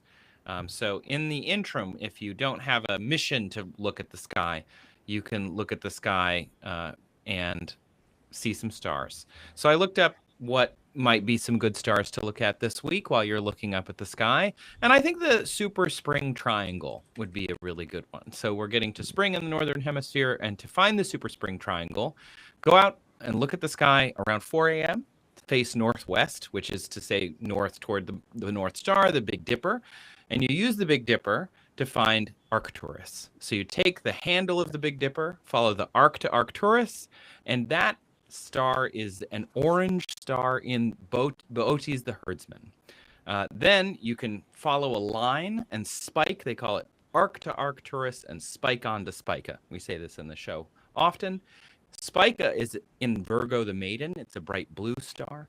And then if you make two lines down toward the horizon, you'll find Regulus, which is a blue-white star in Leo the Lion. So Arcturus, Spica, and Regulus, and you'll make this giant triangle in the sky. It's very cool. One of many triangles that actually a bunch of different stars make throughout the year. There's the spring triangle, but there's also the summer triangle. There's the winter football. There's the heavenly G. There's all sorts of really cool shapes that we tell you about on Stargazer. So that's this week's kind of stars that you can find. Pretty fun. That's Thanks amazing. so much, Trace. Trace, where can we watch Stargazers? You can find it on YouTube. South Florida PBS puts it out. You can find it on hopefully your local television PBS station, although I can't tell you when it airs because every programmer gets to choose that, so it comes out different times. But YouTube is a good spot. You can also just Google it and you'll find a whole bunch of episodes. We're almost at our 50th year doing the show. It started in 1976, November of 1976, so we're coming up on our 50th anniversary later this year. It's going to be wild. Wild for PBS. So it's going to be wild, but it's also going to be kind of like, hey, everybody, PBS, which I love. So, that's a good place to see it. We do a new episode every week. It's about a minute long. Easy to use, easy to find cool stuff to see in the sky every week. All right, I'm going to go look for the spring triangle. Thank you. Yeah, very That's welcome. amazing, Trace. And Trace, I can say, is very talented, a gifted space and science communicator. I've known you for too long that I care to admit, but Trace has done amazing stuff. Everything from Discovery News to PBS and everything in between. And We're actually launching a new show as well. Yeah, I just got. We just announced the trailer. And we have our special guest. Ooh! Please allow me to bring in. Hey! Hi! This is my dear friend, Deputy Associate Administrator of NASA, Casey Swales. Casey, where are you right now? I'm going to stop the share so we can get a better view. I am at the Mission Control Center. I'm right outside of MCC in Houston, Texas, with a very excited group of NASA employees. So Most people have already started to head out to either the press conference. There's, of course, several splashdown parties going on. So, but the mood here is pretty high. It's pretty cool. Casey, Amazing. Congratulations. We cannot Thank congratulate you enough. We are at 2 hours and 50 minutes of coverage that we've been, and I can't wait for you to watch the live stream. We had astronauts on here. We had so many people who were just celebrating you and the team's accomplishments.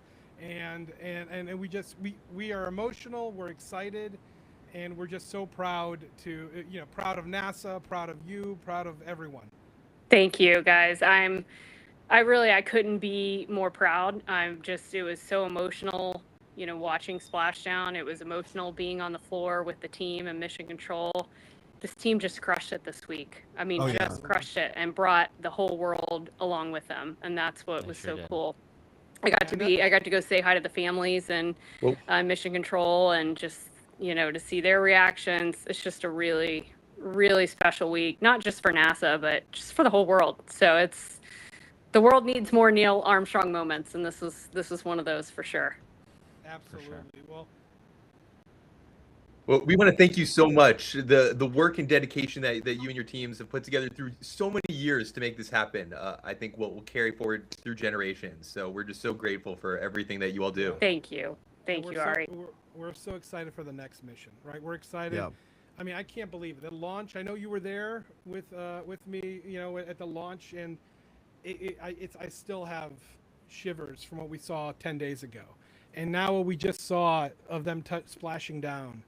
Can you believe it was only 10 days ago? It's only 10 days ago. What a heck of a and now week. they're here. Jeez. What a week. Yeah, what are we going to do next week? I know. What's next?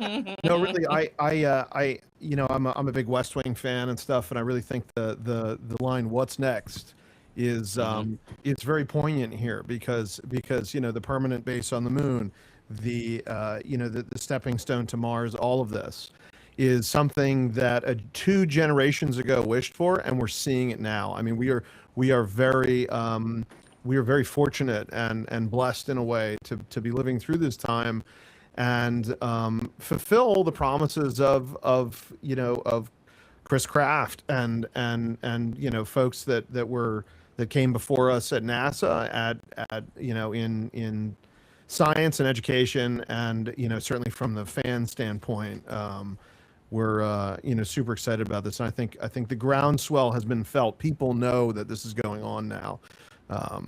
And it's been amazing. Yeah, Casey, we don't want to keep you too long because we know you got parties to go to that are well deserved.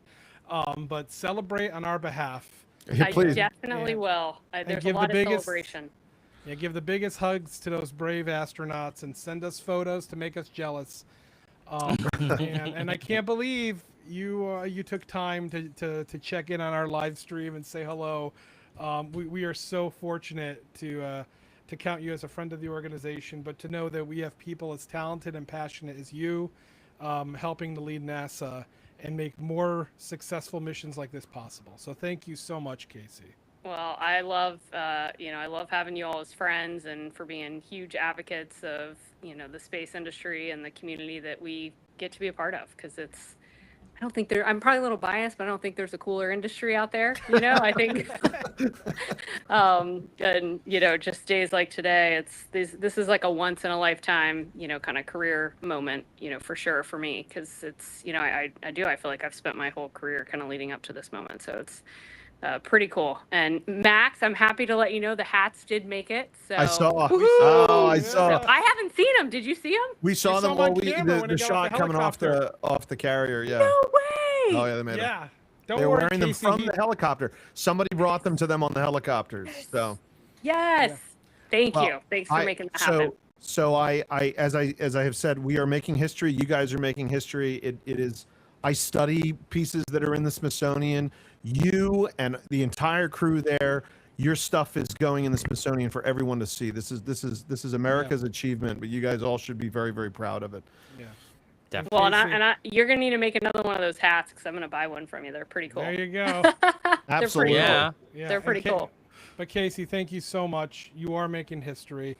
I don't think anyone's going to argue. Nobody on the face of the earth is going to argue with you about how cool this work is today. And we're looking forward to the next journey, the next mission. and the next way that we can all be supportive, because I think today is just such a perfect reminder that space brings us all together. You know, It definitely really- does. really does. It's a unifier, and that's what's so about NASA. There's not too many organizations that get to inspire for the benefit of humanity. So, Inspire billions. Billions, yes. Literally billions. Literally. Well, go So to thank one you of so those much. splashdown parties and have a Yeah. raise a toast. Enjoy yourself. You I earned will it. do that. I will do that, guys. And I hope to see you all soon. Thanks Absolutely. for kind of documenting this and bringing in the community with you. So. Oh yeah, we'll we're see gonna you have to guys soon. party. We'll party in person when we see you next. Ciao, Excellent. Casey. All right, bye, y'all. Casey. See you, Bye. Casey.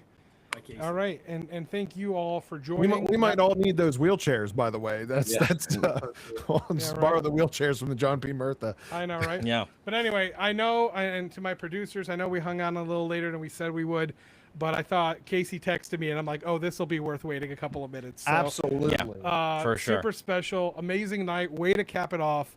Thank you all. This is like a great crew, and the crew who joined us earlier.